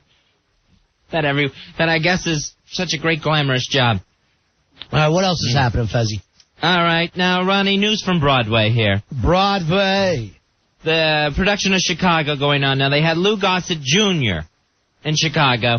He has had to make a quick exit, Ronnie, because apparently Lou Gossett not handling live theater as well as maybe you'd expect him to. He has the Joe Poo version of live theater where he just panics? Yeah, exactly. Apparently during production, or actually performances of Chicago, he's been freezing on stage, forgetting whole pages of dialogue, and, to quote one source, appeared to be completely out to sea. Now, Fezzy, here, I mean, you got to be coked up. The guy has been acting his whole life. Why would he panic on the stage now? I have no idea. So they said what he would do is, when he would freeze on stage, most actors, when they lose their place, they can ad-lib, they'll improv, they'll do something until they get their mind back, and, until one of the other actors can help them. Right, because we watching have no idea what the lines are, so say anything you want. Start talking about your laundry. Because no one will know the difference as long as you keep talking. No one will know there's anything wrong. Apparently, Lou Gossett Jr. would absolutely freeze on stage, and he would not even move and just stand there completely still and bring the entire performance to a halt. When I was, it was Cub Scouts, so I guess that's, 9 years old? Yeah. And we all had to go on for the big dinner, right? There was a couple hundred people there, whatever, and the parents and all. So we all had to make Abraham Lincoln hats out of that kind of poster board stuff. Right. Whatever that paper was called. Yeah, big construction paper? Yeah, I guess construction paper. Big stovepipe hat. So we were sitting there in this, and then we all took turns reading the Gettysburg Address. And one of the kids in the middle just froze up. Wow. And the rest of us looked at him, right? And it just looked like, I don't know, the lights were so bright. It just seemed like the weirdest thing. It was like the first time I ever felt like tripping. The room will start spinning on you. I don't know. It's, being on this side of it, it's hard to empathize with, freezing on stage. Right. And not just doing something. Yeah, act silly. What the hell do you care? Start doing the funny dance. Yada, yada, yada. The parents would have went crazy. Right. Man, we had a kid in church, and he had to do a solo. He was going to sing a solo. And he forgot the words to this thing. I wish I could think of what song it was. I think it was O Holy Night or something like that. It was a Christmas song. And he just lost it. And actually, during the song, you could hear him breaking down. He would try to sing the same line over and over again to try and remember what it was. And then, Ronnie, you could hear him into the microphone start to cry. As he was losing it on stage. Now, he was a little kid, right? Yeah, he was a little kid. Here's one of the worst things. Joe Green was his name. Mean Joe Green? Yeah, and at that point, Mean Joe Green, hugely popular. Right. And this kid's name was Joe Green. All right, now, Lou Gossett, if he panics on stage, why not just start yelling about mayonnaise? That's all anybody wants to see anyway. He had no business being out there! No business! So they yanked him from the play? He can't be part of the play anymore? Yeah, he's already out of the production of Chicago. Now, he replaced... Now, this Chicago, is this based on the music by Chicago? No, I don't think so. I think it's an entirely different Chicago. But what would be cool is if they got Peter Cetera. I love that. To perform in Chicago again. Now, Lou Gossett actually replaced George Hamilton, and they said he had the exact same problem. He would forget lines on stage, but he wouldn't freeze up like Gossett. He would just go over and start mixing himself a drink or do some stage business until somebody came and helped him out. Right. I'll give me this credit, Fezzy. I never forgot a line. I did every single one of them. Really? No matter what happened. I never left a line. You're not talking about scripts, are you? No. I never forgot a script either. I do all those. Hey, Fezzy, look who's on the line here. It's Hot Liz. Hey, Hot Liz, how you doing, honey? Hey, guys. Hey. I just wanted to call and say hello because I haven't talked to you since the thing last week. Well, thank you and Mark for coming out. Oh, yeah. No, it was our pleasure. It was fun. It was a really good time. It's always good seeing you, Hot Liz. Well, I'm sorry I don't get naked anymore. I didn't see all that. We were on stage when that all went down, but it was great having you guys out there. Yeah. No, I was just talking about on stage. I mean, I'm like talking to the listeners. I didn't mean to disappoint me. No, that's okay. You're in a relationship. I know, but I still love you guys. You pulled a Lou Gossett. Yeah, you did. I froze. I was going to start yelling mayonnaise, but no one wants to hear me do that. I love you guys. They might want to hear that from you. Goodbye. All right, bye. Bye, Hot Liz. Hey, Greg. Greg, you're on Ron and Fez. Hey, Greg. Greg. Huh? Yeah. What's up? Go ahead, buddy. You're on Ron and Fez.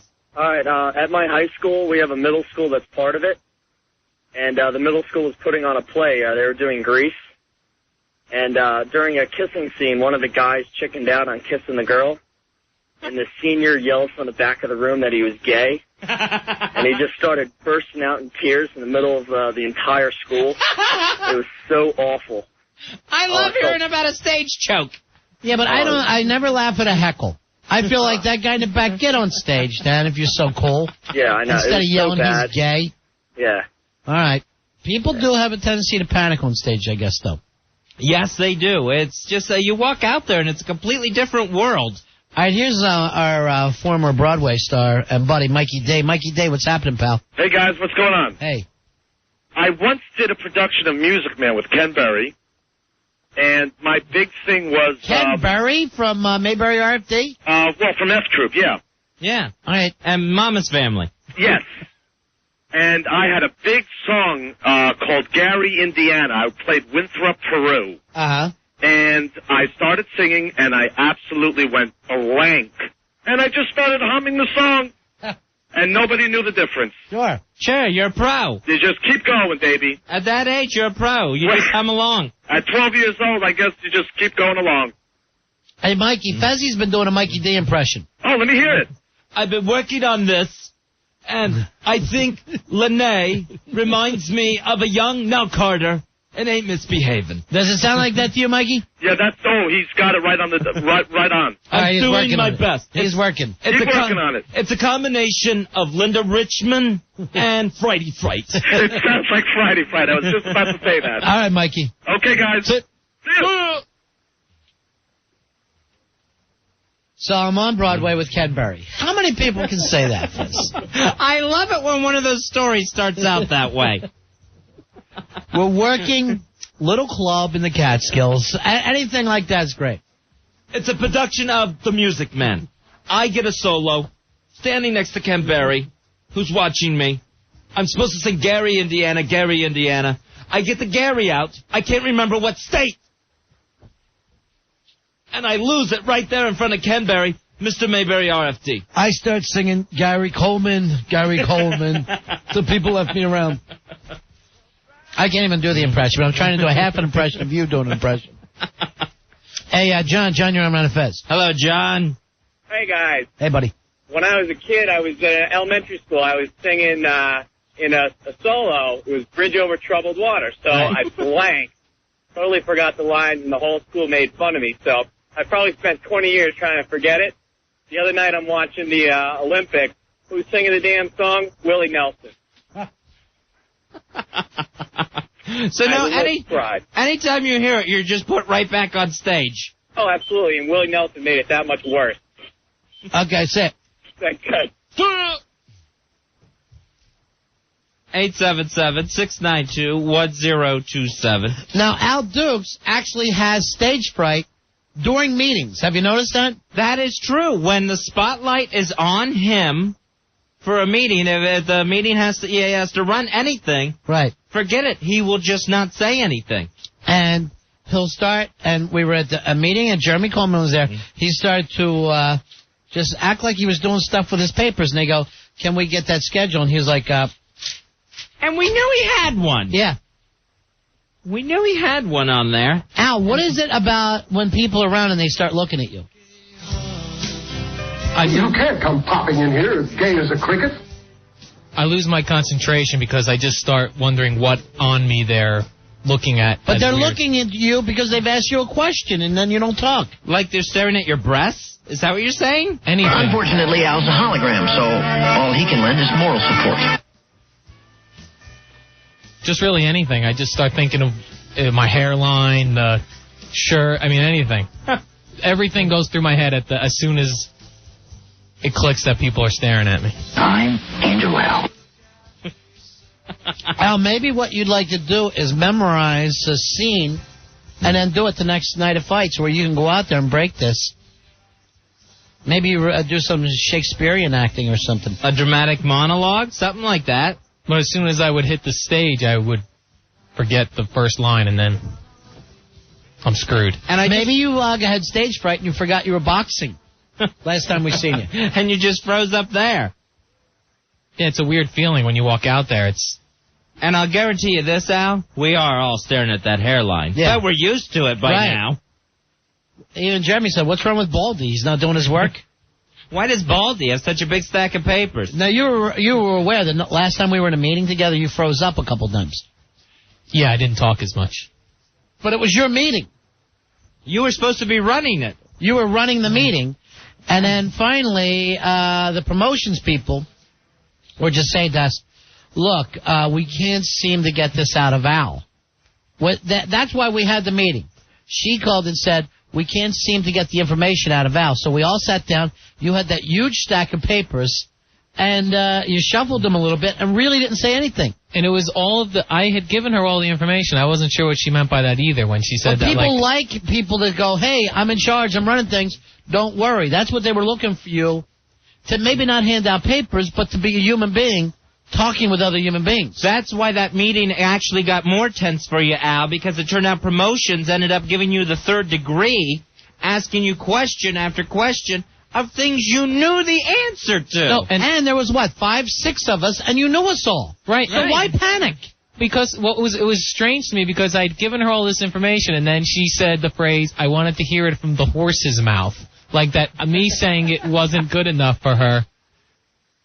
Because you don't say anything with confidence. Maybe you know what? I don't speak loudly. Maybe.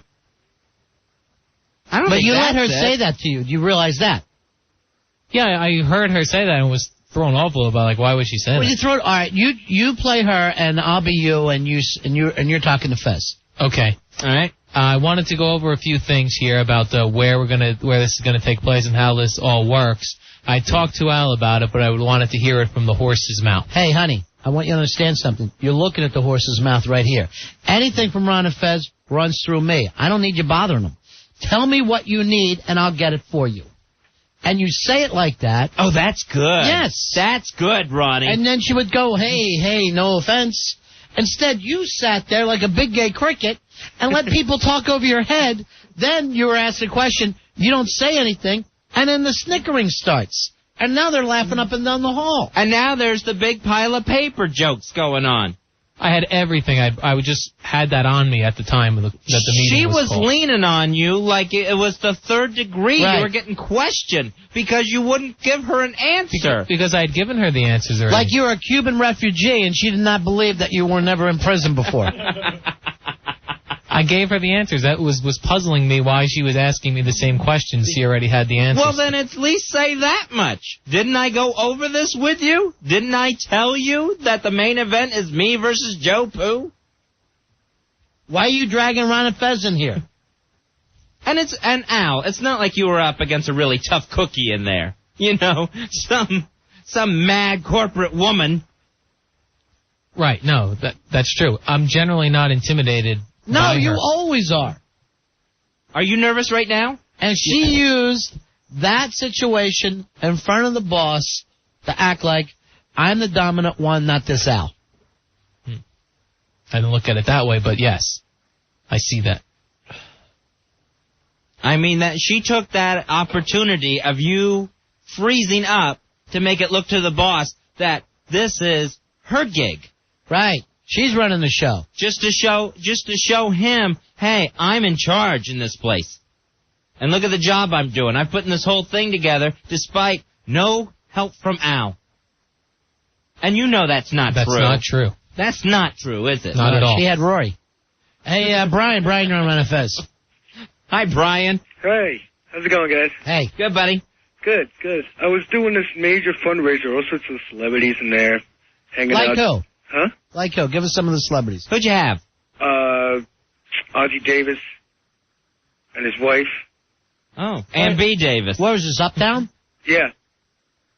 So, I'm sitting there and I'm doing an Otis Redding song, and I got the Elvis knee going on. I'm like, everything's going to be fine, everything's going to be cool. So Now you were panicking with the Elvis knee, you were just shaking? Yeah. Ozzie Davis is there? So I start the song, and the first word is sitting in the morning sun, you know? So I put an H right after the S.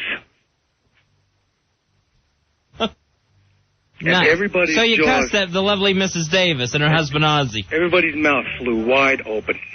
And so you're basically singing Crapping in the Morning Sun. Yeah. And I was like, oh my God, I can't believe I just did that. He's and everybody, shiting. He's shiting in the morning sun. Everybody in the band's On the looking dock at me of like, the bay. what is wrong with you? He called it the cock of the bay. Oh, nice. Nice, Brian. Right in front of Ozzie and his lovely wife. Why don't you just start screaming the N-word? He's yelling, die, ends, die. All right. See you later, man. Thanks, guys. Bye. Thank you, Brian, for the call. Hey, Suzanne. Suzanne, you're on Run Fez. Hello, Suzanne. Hey. All right, I don't know if this counts as a stage fright story or not, but I was at a dance recital where a little kid, at the end of the line, a little kid's on stage, starts doing the pee-pee dance. Uh-huh. And then all of a sudden you see like a puddle spreading from her feet. Oh, that's and one so of the hot. teachers, dressed in costume, comes crawling from off stage with a handful of those like non-absorbent industrial towels and starts trying to like mop it up, but it's not mopping up and it's just spreading all over the stage. How about and the pulling the kid off the stage? I know. Is she still dancing at this point? She seemed pretty happy that she had, she'd gone already. She was like trying to hide behind this wheelbarrow full of flowers. Oh, God bless her. Later, boys. That's it. Al, did you feel like peeing yourself at that last meeting? I felt like going under the table. At the next meeting, do we need a wheelbarrow of flowers? Now, the next meeting, are you going to be at it? Yeah, I'm going to be more confident in it. And what did Jeremy say about the next meeting? What was the comment he made about Al? He said, bring your big files with you. Well, I'll be bringing a big stack of papers. Now, Rory, you were at that meeting. Did you feel intimidated? No, I just thought that Al was going to, control the meeting, and then... Did you feel embarrassed? Yeah.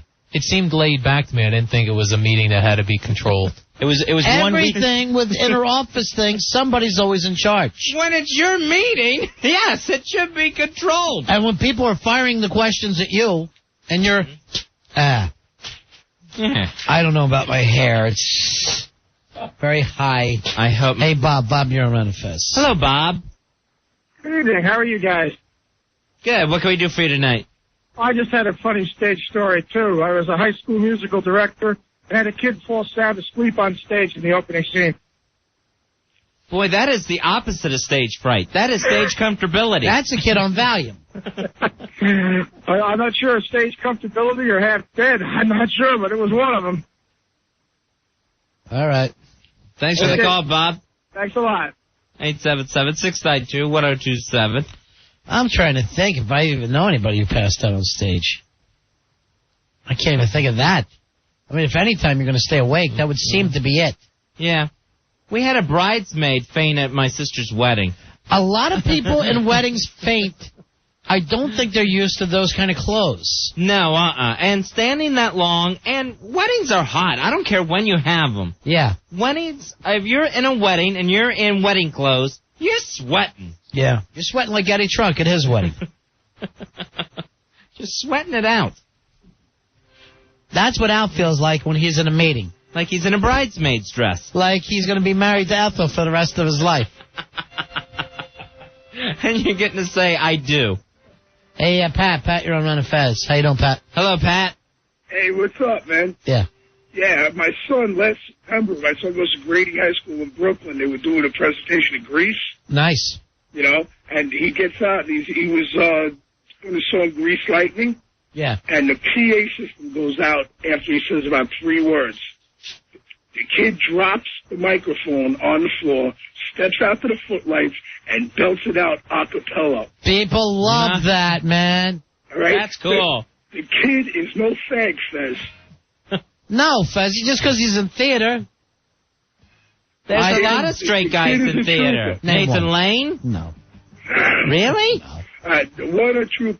I was so proud of him. My chest puffed up. My wife started to cry. It was like, I couldn't believe... Right in the middle of the song, right in the beginning of the song, just the PA just crapped out.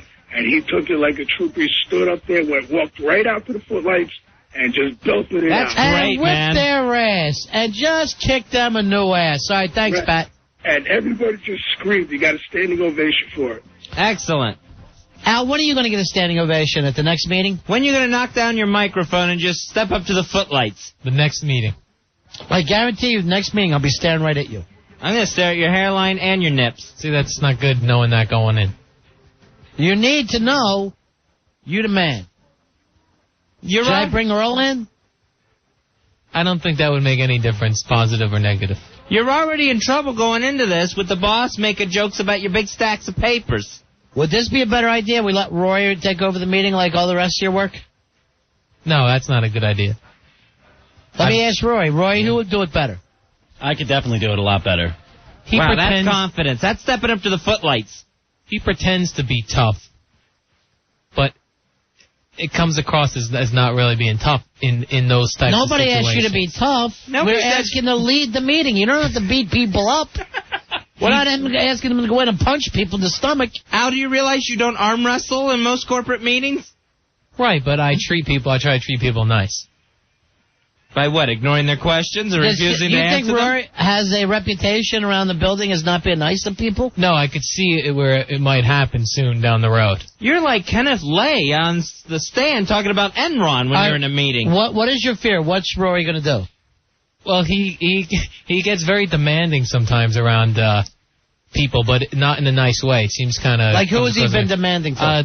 Ethel in promotions, actually, this week. I noticed he was very... and what'd she say about it? What was he demanding? Just talking about this next night of fights, where it definitely wasn't happening and how it was going to be run, and it was all very preliminary stuff. How is that bad to demand that the show go on well? Just the way the way the words are delivered. And don't you think he's fighting for the listeners when he does that?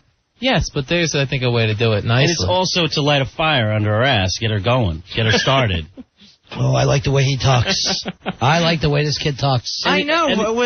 For someone fighting for the quality of the show and the live appearance, I don't see where that's, I don't see where that's being mean.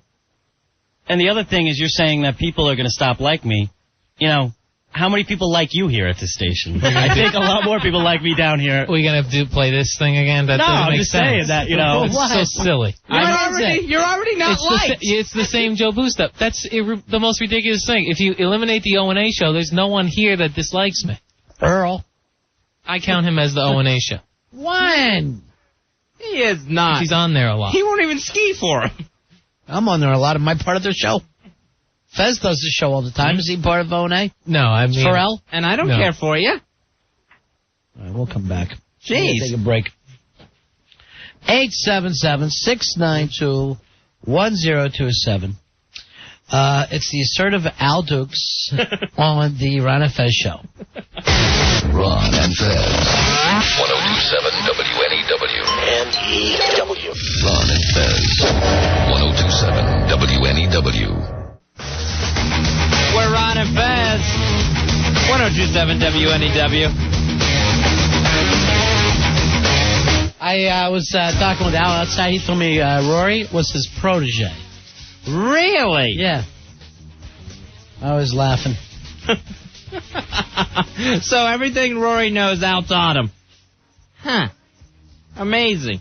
What's the story on a New Jersey stamp, Fuzzy? Well, Ronnie, it's a lack of a New Jersey stamp. Apparently, when the U.S. Postal Service put out their catalog for their Greetings America stamp collection, they forgot one of the 50. No way. And that one being New Jersey. How could you forget the Garden State? So, in fact... Didn't they notice they only had 49 stamps when they were done this thing? They had 50. New York, DC? New York got 2. Oh, again. Both the same stamp, but New York just got printed twice there in the catalog. It was a couple of Statue of Liberty standing there where one New Jersey should have been. Well, don't some people say that New Jersey does have the Statue of Liberty? Yeah, that's true. So maybe that's fine. So they just changed the printing on it. The York to Jersey. They need a nice Jersey stamp. They're going to go back and make us one? I guess they're going to have to come up with something to put on the Jersey stamp. What about a Tony Soprano just standing there very, very happy? Nice. And the wife beater T-shirt. That'd be excellent. How about a seagull just on top of a dump? It doesn't have to be any, necessarily any kind of dump. Right. It's just a seagull biting something. How about just some nice hypodermics washing up on the shore? Kind of show off the beaches a little bit. I think Long Island's already using that one. For the Welcome to Long Island stamp. What about just a can of hairspray? For Jersey? Uh-huh. Or a girl's big, high, hard hair. Just a girl with her hair as high as her breast, Fezzy. That's a Jersey girl for you. And there's your Jersey stamp. How about just an underage girl, and on the Jersey stamp says, I swear with all that makeup, I thought she was 18. Welcome to New Jersey. Are you honestly telling me she doesn't look 18 to you, officer? We could actually just put the Bayonne McDonald's on there. That'd be nice. Nice.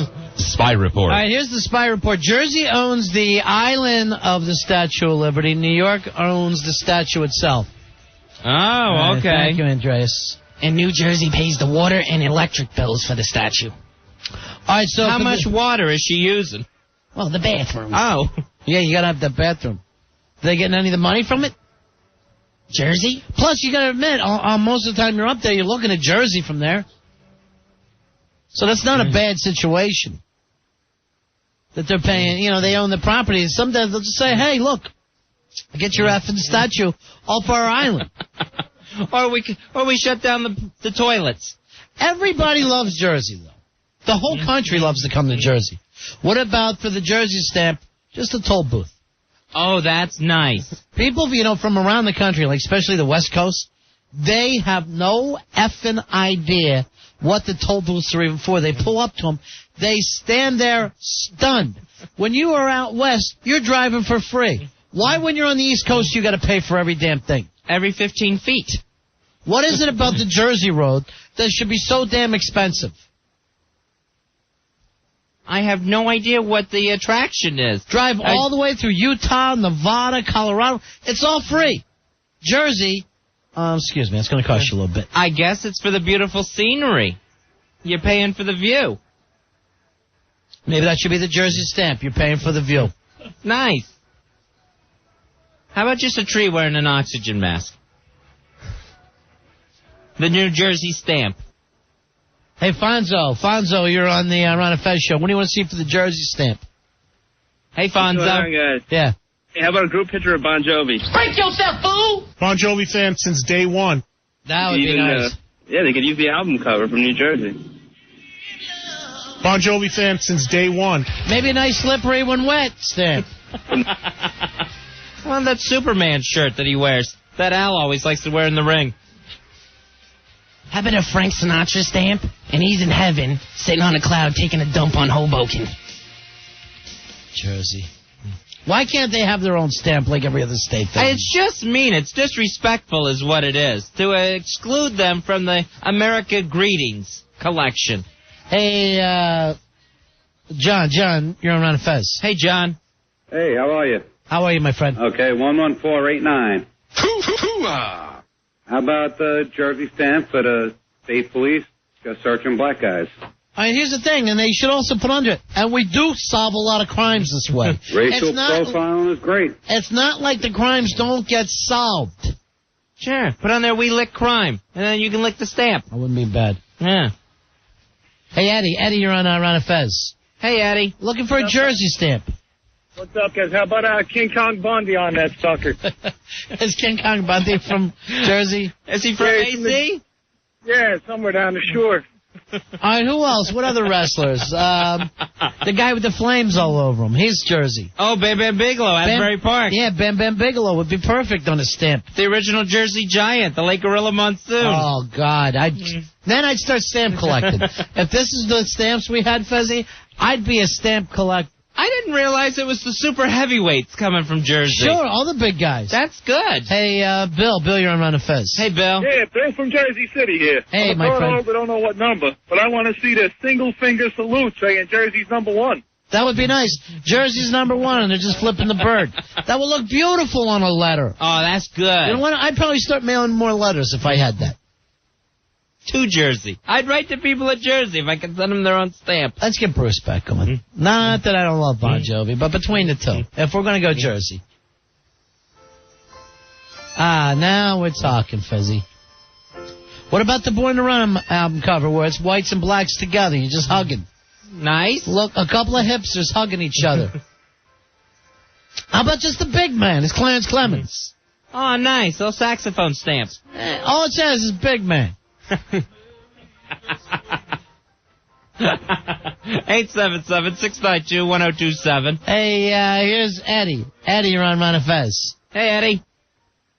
Hey, Ron and Fez, what's up? Hey, what can we do for you? How about a mullet haircut? Have a good night. All right. Jersey needs a stamp. It got left out of the America Greetings collection. What about you just have a picture of a Camaro and go, let's run for pink. Let's run for pink if you're so tough. In New Jersey. If you believe in your car so much, let's race for pink right now. I'm not putting my pink slip up. I don't know you. I'm at a red light. I don't have the title on me, all right? Good, let him go. Go ahead. No, I'm not following him. Hey, Jeff. Jeff, you're on Ron and Fez. Hey, Jeff. Guys, how you doing? Yeah. Hello. Yeah, what do you want? Hey, yeah, how about the Mafia stamp? Forget about it. All right, thank you very much. Here's Mark. Mark, you're on Ron and Fez. Hey, Mark. Let's answer the New York, New Jersey controversy with Giant Stadium on it. Yeah, and just confuse people. Right. Take it easy. That's it. Ronnie, I believe Hawk's stepping up to the microphone. Oh, here we go. Hawk fact. Hawk fact. 2/3 of the world's eggplant is grown in New Jersey. All right, that's great. Let's put some eggplant up there. Everybody likes eggplant. Yeah, we'll get a picture of a nice eggplant on there. Is that racist? I was going to do that on the Bruce thing, Born to Run. Good work, Hawk. Hey, Jay, you're on Ron and Fez. Hello, Jay. Jay. Hey, Ron and Fez. Yeah. Yeah, how about a scratch and sniff stamp? No, I don't know if they can do that, can they? Can you actually have a scratch and sniff stamp? How about Jimmy Hoffa's foot? Ah, good one. And it just says, find Jimmy Hoffa, won a prize. Here in New Jersey. DDP, another Jersey guy. Right, he's from Wildwood, right? Yeah. That's South Jersey. Just the diamond cutter sign. People love New Jersey. Why can't they have their own stamp, Fuzzy? It's wrong to be left out by the U.S. Postal Service. All right, what about exploding Hindenburg? Oh, nice. A little historic Jersey. Very nice. The humanity. New Jersey. How about Jay and Silent Bob? There you go. And just on the stamp it says, smoking dope, effing chicks. We need that song. Snoochie Poochies. You know what? That Snoochie Boochie thing was the worst thing they've ever done. And it seems to follow them now. Why did they get in that Snoochie Boochie?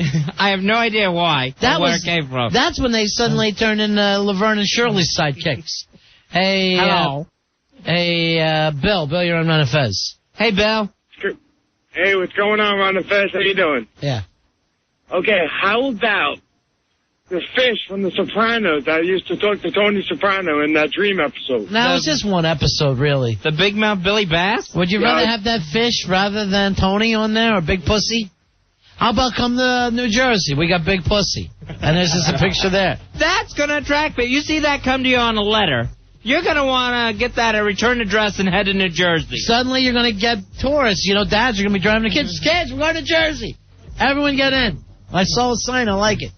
Hey, Jeff. Jeff, you're on Run of Fez. Hey, Jeff. Hey, guys. How's it going? 12059 here. Okay. How about a picture of the Lindbergh baby's autopsy picture? That would be cute. Everybody loves a baby. Don't they? The whole world loved that Lindbergh baby. That's for sure. Hey, Anthony. Anthony, you're on Run of Fez. Anthony. Hey, buddy. Hey, buddy. 9623 here. How about an Uncle Floyd stamp?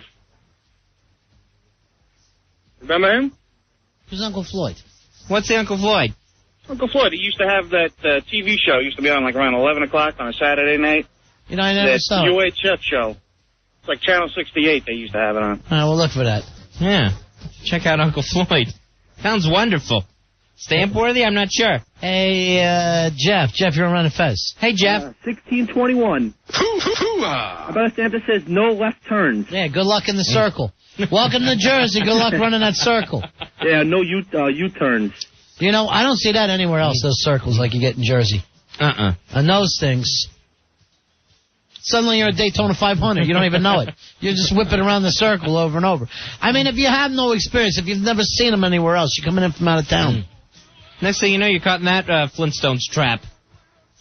Hey, Brian. Brian, you're on Run of Fez. Hey, Brian. Hey, guys. Carl Holder 14531. What's up?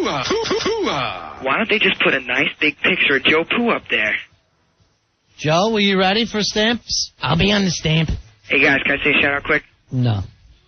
I'm sorry. If we do one shout-out, we'll do a million. All right, but if we use Joe Poo, are we going to do skinny 1950s Joe Poo or big, fat, bloated 1970s Vegas Joe Poo? What about G.I. Poo? Where everybody loved him when he got drafted. G.I. Poo. And I'm coming home and I'm kissing Joe Piscopo.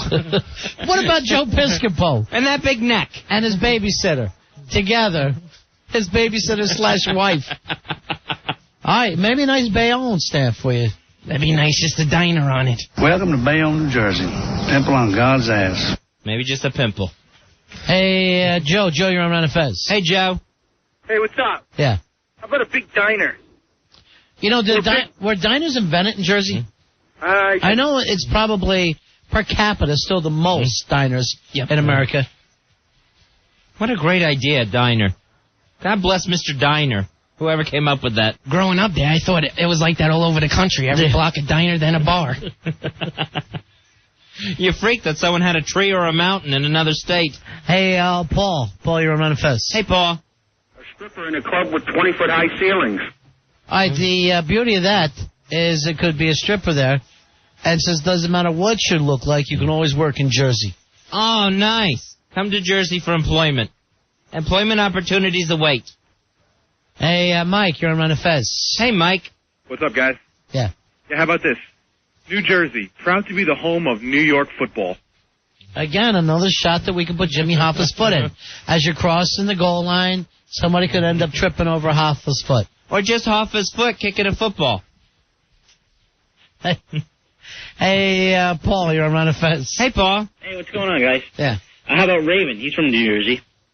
I didn't know Raven was from Jersey. Yeah, he is. Sure he is, Fez. See You it. kidding me? What about Raven? What about his stamp? Raven's a pride of the Garden State, New Jersey. Raven is just furious that Maven is now in the WWF. He can't catch a break, this Raven. All right, what about a mall? It's just a nice mall? Yeah. All right. That works for me. How about just a picture of a bird flying into a sewer for fresh air? Here's Mike. Mike, you're on Run of Fez. We're trying to help Jersey out. Hey, Mike. How you doing? How about a big, beautiful New Jersey Turnpike refinery? There's nothing like those refineries, and I'll tell you what, they look great from the air. Maybe when you get down close to them, but far away, it looks like a futuristic city. Nothing could be finer than a refinery from New Jersey. I love driving through them. You don't have to smoke for 2 days. Hey, Vito. Vito, you're on Run of Fez. Vito. Hey, guys, how are you? Yeah, good. How about a bunch of cops sitting in front of Dunkin' Donuts? What about just the name Vito? You're not going to find that anywhere Nice. else. You ain't going to find that downstairs. Hey, Vito, this is Guido. You need a Cito? How about just a fat guy and a wife beater T-shirt? There's some nice stains on it. Some nice sauce stains, gravy stains, right down the front of his wife beater. That's our state flag. A wife beater hanging on a flagpole is not a state flag. That's a wife beater hanging on a woman. Now watch this. Salute. Hey, Dan from Hoboken. Hey, Dan. Hey, Danny, how are you? Hey, what's up? You know, forget that baseball was invented in New Jersey and Washington crossing the Delaware, none of that. Got to put a buttered roll on the stamps. Oh, nice. Nowhere else in the country they have them. But Jersey, at every freaking store. Yeah, they like to soak the rolls in pre-butter. Pre-butter that roll. Nothing better for you. Yeah, it's good for you. It's good for the heart, they say. Exactly. All right, Danny. Thanks, Dan from Hoboken. You know, in the old days, Dan from Hoboken would have been at Hooters with O&A. Yeah, that's true. What happened, Danny? Where's the love? Dan. Where is the love? Where's the Dan? Hey, Dan. Here's another Dan. You're on Ron and Fez. How you doing, Dan? Hey, Dan. Yo, how's it going, guys? Yeah. Listen, how about a nice, big, fat, juicy White Castle hamburger? That would work. Yeah. I don't mind that at all. I'd lick it and try to taste it. That stamp. Tastes like Jersey's ground. 877-692-1027. It's a ground round. It's Ron and Fez. It's Ron and Fez. It's Ron and Fez. It's Ron and Fez. Obviously a major malfunction. 1027 WNEW. Ron and Fez here, proud to tell you about Veromax, the all-natural ingredients in Veromax. They're based on a Nobel Prize-winning science that takes your bedroom experiences to the max. Fez, I just took one now. Wow! Impressive. Does that even hurt? No. Man, that's good stuff. That's Veromax in action. That's Veromax. Forget about Viagra. This is the all-natural alternative to Viagra. Just look at that thing. Veromax makes life in the bedroom as exciting and satisfying as it's meant to be. You know, we got a kid on the show with Whiskey D. He worries. Take two of these things, let the cat scratch it. Yeah, that's right. Give him the V for the Whiskey D. Veromax we're talking about. The ingredients you're going to find in Veromax will not be found in imitating products. And Veromax has no adverse side effects, so you can use it with peace of mind. Right. Give him a call. 1-800-799-9266. 1-800-799-9266. There's a separate Veromax formula for both men and women, and Veromax is readily available at most vitamin shops and pharmacies like Duane Reade, GNC, CVS, Vitamin Shop, and Rite Aid. The answer is here, but you have to make the call. That number, 1-800-799-9266 to take life to the max with Veromax. 1027 WNEW. New York. Ron and Fez. You're scaring me. Stop it. 1027 WNEW. I don't think New Jersey, but Jersey is like no other. I'm glad that's where I'm from. Looking to right or wrong, we're Ron and Fez. You know, Fezzy, that song I'm not that familiar with. I wasn't that familiar. But we'll find something we can put on the stamp here. Smoking weed, doing coke, drinking beers, rolling fatties, smoking blunts. Who smokes blunts? Who smokes blunts? Oh, that belongs there. The situation is the U.S. Postal Service slighted New Jersey when they put out their Greetings America collection. Every state represented except the Garden State, New Jersey. Smoking weed, doing coke, drinking beers, rolling fatties, smoking blunts. Who smokes blunts? Who smokes blunts? That would be perfect for a stamp. So now we got to come out with a Jersey stamp. Yeah. That is the entire situation. Here's Deshaun. Deshaun, you're on Ron and Fez. Hey, Deshaun. Doing. Hey, guys, how you doing? Hey.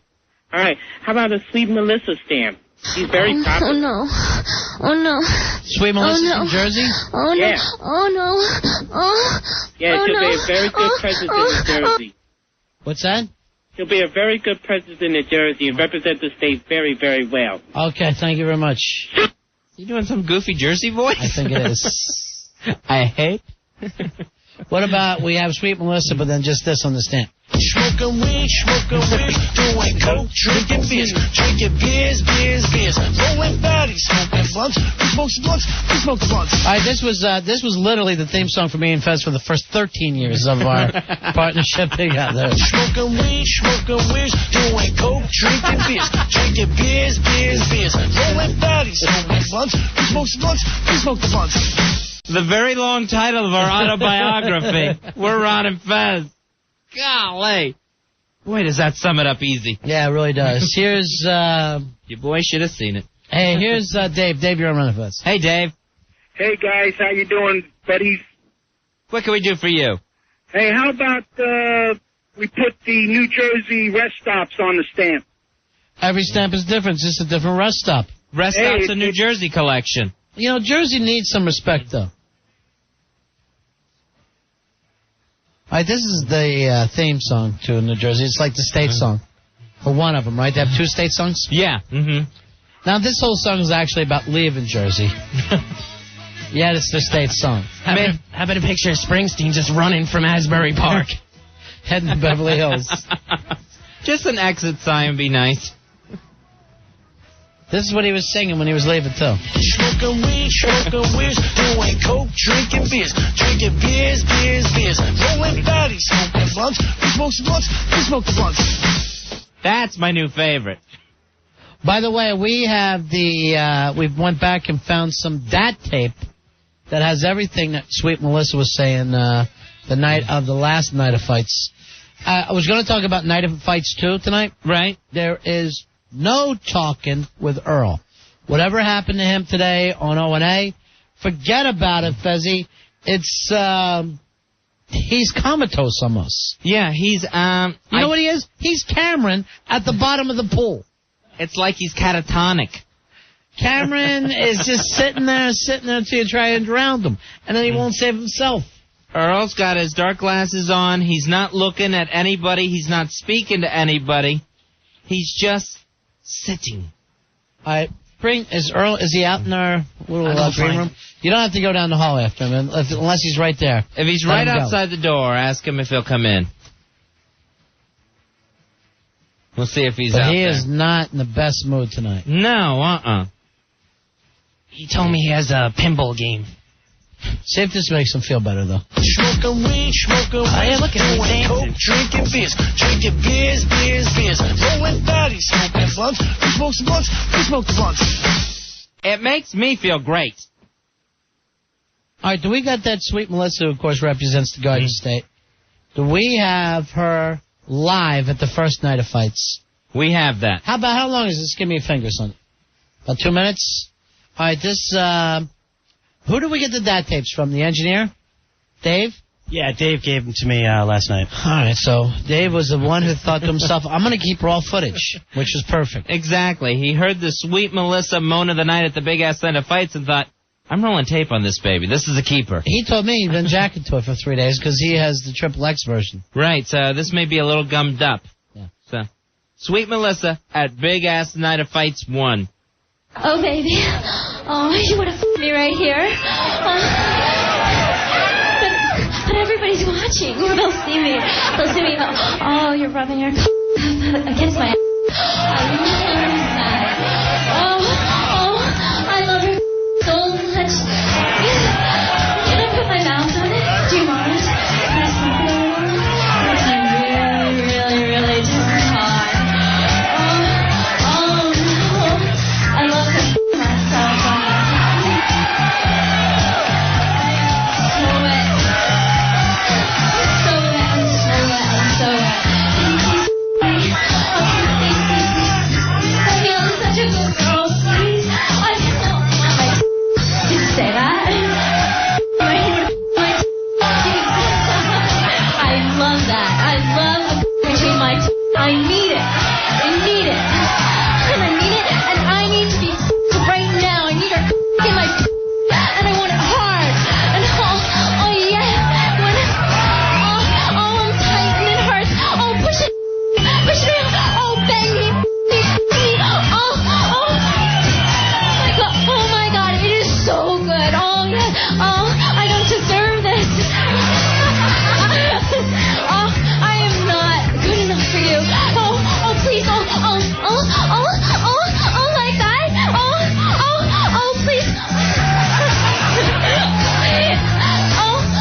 Okay. Wow. All right. Now, is that a little better than what got on the air the first time? Yes.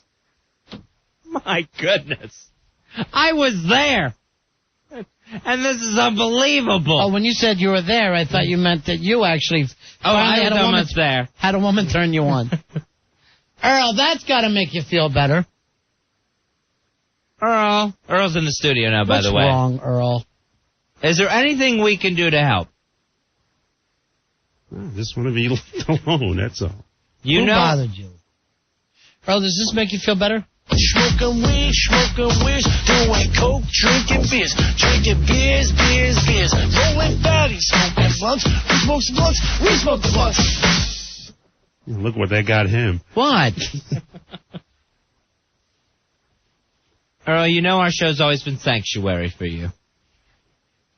Do you want to hear the Sweet Melissa thing again? Is that going to make you feel better? How come I got a feeling everyone on the phone's going, yes, yes, yes? What's wrong, Earl? I just want to be left alone, that's all. You happy? That's a relative question. You're going to take out this kind of anger on Al Dukes? Oh, absolutely. Please. Please take it out on Al Dukes. Working on many an issue. This is that whole Nadine thing? Yeah, she called me earlier. She was pretty bummed, so. Well, why is she upset? Because it just got taken entirely out of context. What do you care? I was just telling her, I was like, everything's fine, but she's really bummed about it. She cried? No. She's bummed that you're upset? Yeah. Oh, okay. What is she saying? That she hates O&A now? No, she didn't say that at all. She hates Ben? She didn't say that either. You blame it all on Ben? Well, you didn't see me. I was throwing stuff. They were pushing me back towards the door because I took this roll of tape and I was trying to throw it. And dang, that thing's heavy. No, it's heavy. That's why I was. Why do you hate Ben so? You guys were best buddies. What is the love-hate between you and Ben? Hey, Angelo. Yes, I want to know if I could bring my girlfriend to Eddie Trunk's wedding with Earl. Was that embarrassing to you, Earl? No, there was nothing embarrassing about it. Like a bunch of people going on a wedding. What's the big deal? Well, it's normally for a guy and his date. You never get a wedding invitation that says, would you like to bring a group of people? No, but it'd be nice. My initial reaction was not to go. I was not going. And Eddie said, if it's a matter of getting a ride, do what you got to do. So that's exactly what are you going to do now? I'm not going. You should ride with the bridal party. No, I'm not going. You're not going at all now? No. Why don't you take Melissa? And she could do her act at the wedding.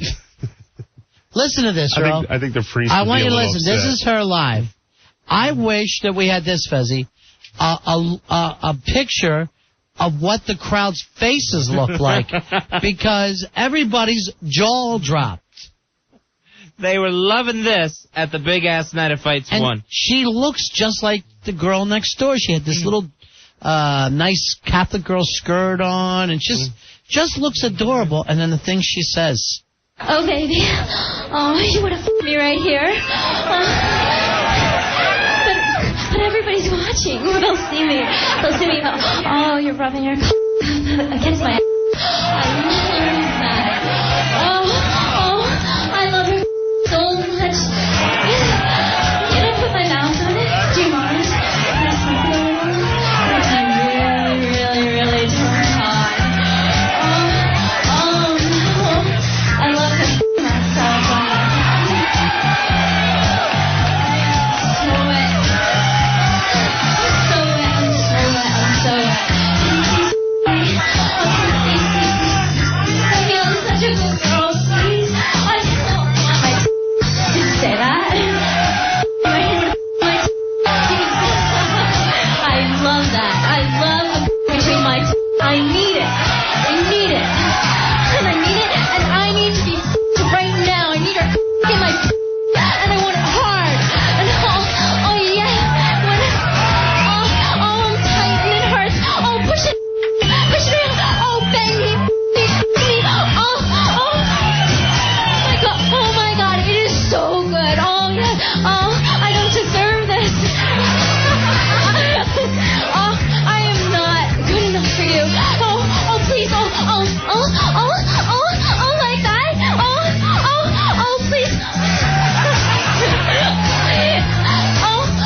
your date did this at Eddie Trunk's wedding. Right in the middle of the reception. Anthony's here. Hey, Ann. How you doing? Earl, nice to see you Melissa again. said that she would go with Earl to the wedding, and he doesn't want to go now. Is she bringing a boyfriend, or? Yeah, she is partying, too. Can I bring my aunt with me? And then, Earl, if you can... What is it? Don't bring... No, Earl! Earl's Come on. leaving. You know leaving. you're my pal. God damn it. Earl, come back. Well, he didn't throw the big roll of tape. I don't understand, Earl. Let's play his... Earl also has a new theme song. Smoking weed, doing coke, drinking beers, rolling fatties, smoking blunts. We smoke some blunts, we smoke a blunt. Well, you guys have got Earl mad this time. Well, look at this on my mic. See this big fat cord that is going into the back of the mic? Sure. And all the other mics, if you look, have this little dainty little cord going into the back. Do you know why this big fat cord is here? No, I've never noticed. Pete Johnson had to come in and fix this microphone. Earl got so mad, he grabbed the mic, slammed it onto the console here, and ripped the wire out of the back of the microphone earlier, because we were discussing Eddie Trunk's wedding. Do people get billed for these things around here? No, it seems to be free. Like, you could smash that monitor. Okay. Right. Just smash it. And you know what? They'll go, Pete'll fix it. Right. Sure. Pete Johnson. You know what Pete Johnson did all day today? He machined a metal fitting that put one of the pinball machine pieces back together again. The pinball guy came in, and he was like, remember I said I had to go out and fix the machine and get a part? I'm like, yeah. He goes, no. I talked to Pete Johnson. We went, and get this, he goes, we went upstairs to the machine shop.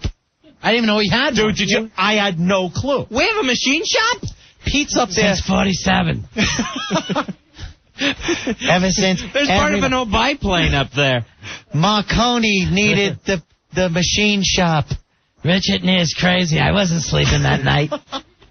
Back in the old telegraph days, if you didn't have a machine shop, you couldn't go ... Ships would have sunk. All were lost. Pete Johnson, come in here. I need you. That was the first recording in history. Pete Johnson, come in here. I need you. And then the first recorded thing, Mary had a little lamb. Its fleece was white as snow. everyone thought that was... right. That was Pete Johnson. Edison. No. Pete was a kid. Those were carefree But he was days. a young go-getter. Yes, he was. Yeah. That was Pete's dog listening to the gramophone. Yes. That was his puppy. Was that it? The old Victrola? That was Petey. It was supposed to be Pete Trolla, but we figured I didn't want to take all the credit.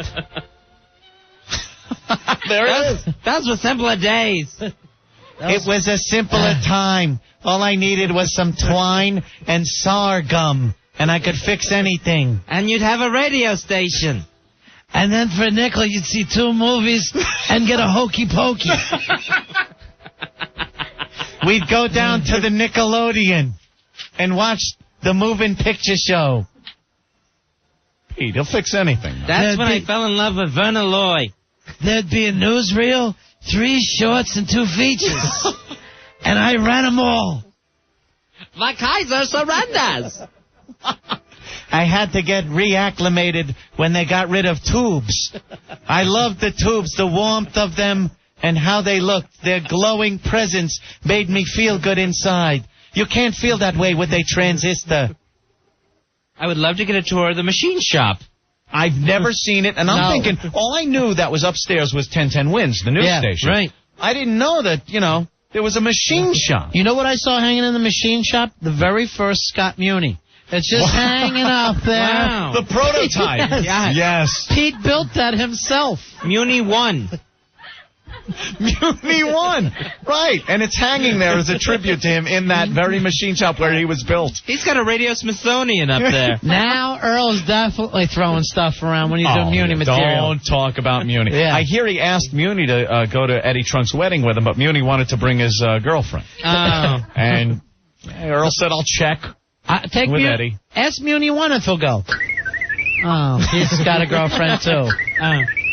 He's taking a protocol droid. You know it sucked when the Jawas got a hold of Muni and threw him in that big thing. Right, yeah. I didn't think he was going to get out of that. Put the plug in his chest. Yeah, he didn't get out of it. I didn't think he was going to get out of that. I was just scared.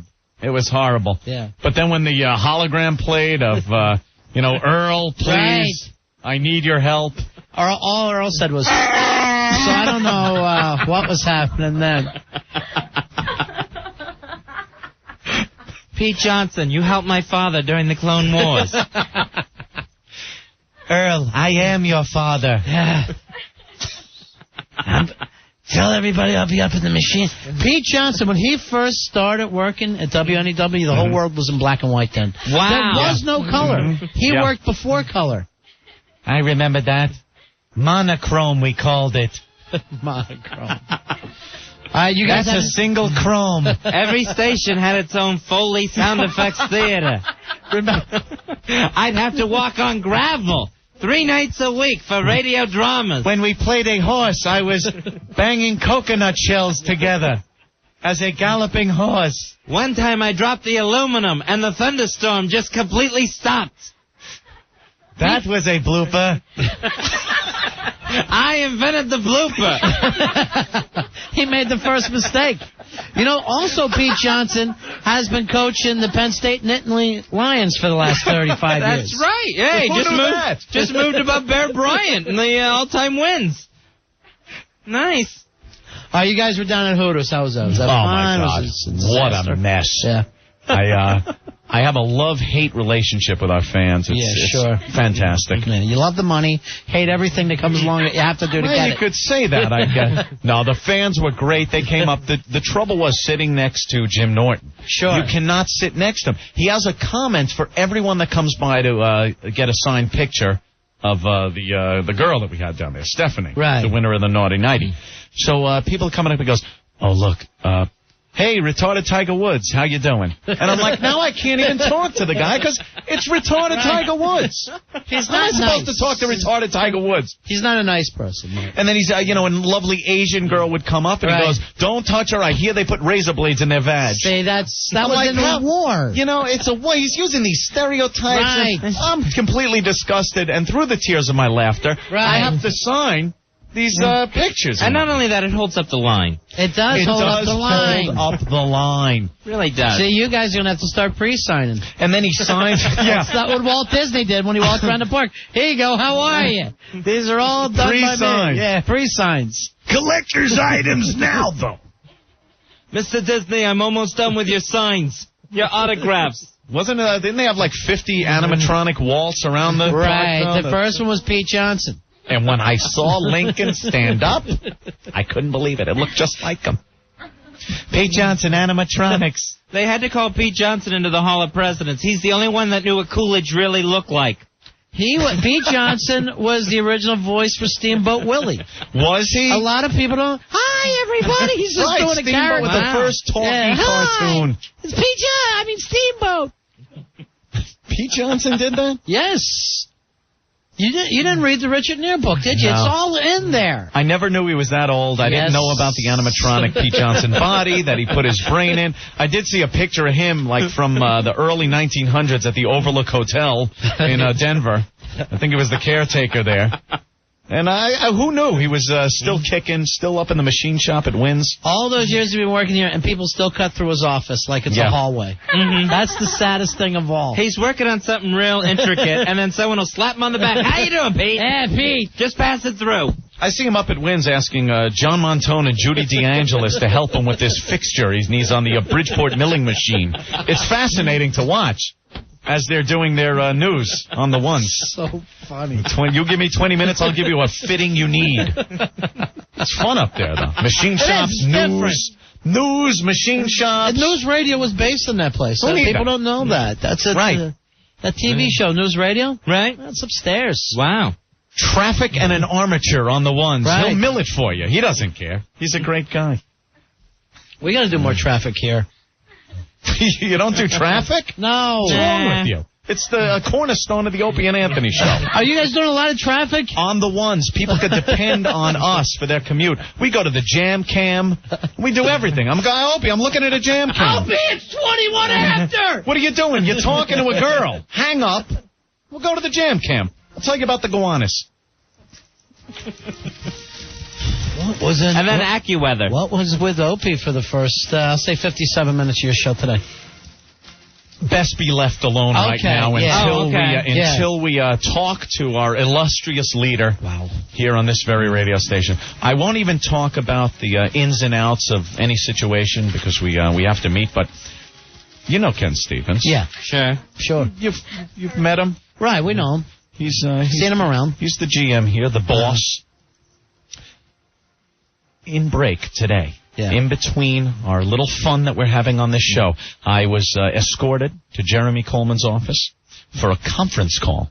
Now, you know it's not going to be good when it's during the show. Right. How many minutes you got for spots? Right, I got a live read to do. Yeah. You know it's not going to be something where it's like, hey, doing a great job. Just wanted to, drag you down to the office ends of the building and tell you you're doing a great job. Right. So we're sitting there and chatting about the first break we did. And Opie leaves immediately. This little Opie, little Greg Hughes, part of him came out when he was being yelled at because it happened when he was a kid. Sure. So he fled the situation. Because he suddenly became 4 again. Right, exactly. Right. And he felt like he had to leave and just leave the situation. I stayed and took it. He's a potty mouth. Ken Stevens, potty mouth. I've never heard language like... Usually, Ken. He's like, how you guys doing today? It's always a laugh, a little joke. Come into the office, talk about things. Everything's fine. Very light. I swear to God, it was like Ken Stevens' Def Comedy Jam in there today. He's yelling. Ken Pryor. That's how bad it got. He was Ken Pryor. The F word... flying. No way. You know me. Even Al Dukes likes me. Right, sure. I mean, I'm a nice guy. Everybody likes Anthony. Such a despicable guy like Al Dukes, and still I'm able to fake it where he thinks I'm a good guy. So I don't really come across as a prick or nothing. And there's Ken. F. Don't you F. F this, F. Where's F and Opie, F? Like, Ken, I gotta go. Do your Mudbone character. Everybody loves that one. The show's Should I gotten seats in the back here? I'm being ripped. I think he rubbed the log before he made the call. He rubbed the log. He was waiting for Sandman to give him the hook. Kiki Shepard's bringing him out on stage. Ken Stevens, showtime at the Apollo. It was. Yo, my niggas. He was being a little raw with me. And then I just... He was being raw. He was being raw, Ken Stevens works blue. Sure, he does. See, I never knew it, though. Yeah. He came across like a guy that works clean, a Brian Regan. Right. Yeah. And what did I get? See, the weird thing about Regan is he curses a lot in real life. Right. Then he gets on stage and he stomps. He's Mr. Wholesome. Yeah. Right. Then it's Jeepers. Ken is the opposite. I guess when he talks to us, it was all nice, but then I was shocked. It's like if Brian Regan got on stage and started doing C and V and F in the A jokes. You'd be shocked to go, what's Regan? Where's the big yellow one's the sun? One time I was actually watching a football game with Seinfeld. We're in a hotel room and just a couple of us watching a game because we had a gig that night. And then he starts cursing, and everyone's looking at each other. Shocked, right? And he's like, I like the F-ends. I think their pussies are tighter. And everyone's going, really? This is the real you. Kramer! I'll put in the A's. I bent the lane over the chair and after in the A. What? So that's Ken. Yeah. But Opie doesn't put up with it. No, I've noticed when things get really hot and heavy like that, Opie will flee the situation because he knows it's not going to be good if he stays. Right, because he'll say something awful. Right. I will constantly try to keep it at some civil level. I'll try to give middle child stuff. An intelligent argument as to what's happening and what the feelings are. Opie just lose his mind. And, Ken Stevens' phone will be out the window. And Ken Stevens' garbage bag is kicked across the... See, Ken Stevens' computer is on the floor. Fezzi goes the opposite way because of the tensions in his family. He hops up, does a funny dance and starts to sing Harper Valley PTA. That's his way of keeping his parents from getting divorced. That is anger, though. That used to happen all the time. I would go when I was little, and they would fight. Always at, usually a Sunday night for some reason. Mm-hmm. Fists would start Did you flying. at least, was it before or after Sullivan? It was after. After Ed Sullivan? It was after Ed Sullivan. So you watch The Wonderful World of Disney. Right. And then you go to Sullivan. Sure. And then they'd lose it. And that's probably bedtime for you. Right. So instead, I would just grab this Jeannie C. Riley album, take it over to the turntable, put it on, and start doing a funny dance to Harper Valley PTA. And look at the funny dance. It just fits right in. It was there it is. And then here's his dad. I want a divorce. I don't need... look at Fez. Look at his ass. He's shaking it's so chubby. I would I would put my ass towards them and just shake it back and forth. And how are they going to think about a divorce while you're doing that? When they had the prodigy to worry about. Of course. Oh, honey, our son has such a funny fat ass. He's wearing a wig. I look at him and realize why we stay together. It was the only thing that could stop him. Yeah. I swear, I turned on you guys today and I think, do I have a job? By the time this thing is over, should I even go in there? You're fine. Yeah. You're fine. But I thought the whole thing was going to get blown up today. Again. Hey, you never know. We'll see. We'll see. I'm no Kreskin. Right. I can't define what's going to happen here. I don't know. I know you guys will be fine. Please. We gave you a good word in there with the the big guy? Oh, thanks. What did he say? Who? MK, if I may say. He was, he didn't know who you were. Sure. He didn't know who Jeremy was either, so it doesn't matter. She was like, Ken who? He doesn't know who Letterman is. He's up so high. He was like, I was at a luncheon with God the other day, and you're like, who else am I going to mention? He was with the Lord and Savior. He literally just took over Limbo 3 weeks ago from the Catholic Church. He now controls Limbo. He bought it outright. Hey, you know, he worked hard at it. Is Opie heading back up, or is he... he Long Island? left. I don't know if he's going out or staying in the city. We have our private lives. Sure, I noticed that. Not like you and Fez, like the Little Rascals episode where you're in the bed with the little blanket. Hey, give me back the blanket. Oh, we have bunk beds. You got the bunk beds now? I got to be on the bottom. I fall out. Hey, Fez, give me some blanket. Go chase yourself. I got to grease Fezzer. Right, I have to go grease Fezzy after every single show. Remarkable. One time I put Limburger cheese on him by accident. Well, you were giving him the chest rub, right, for his neck? Sure. And Limburger cheese. Because I get the vapors. We got a break here. It's 877-692-1027. It's the Ron and Fez Show. 1027 WNEW, New York. Ron and Fez. Frequency 1027 WNEW. The Dark Knight, we're Ron and Fez. Tomorrow night, Fezzy, it's what would you break to go on spring break? Just call in.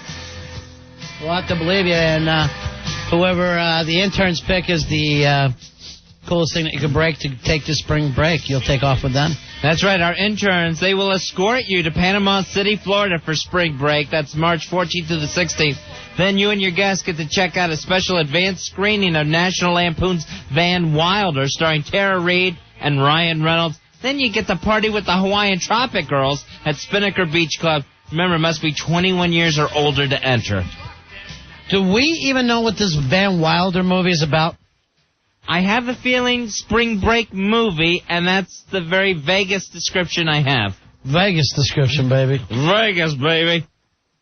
Hey, Craig. Craig, you're on Ron and Fez. Hi, Craig. I love your show, and if Anthony's still there, tell him I said, hello.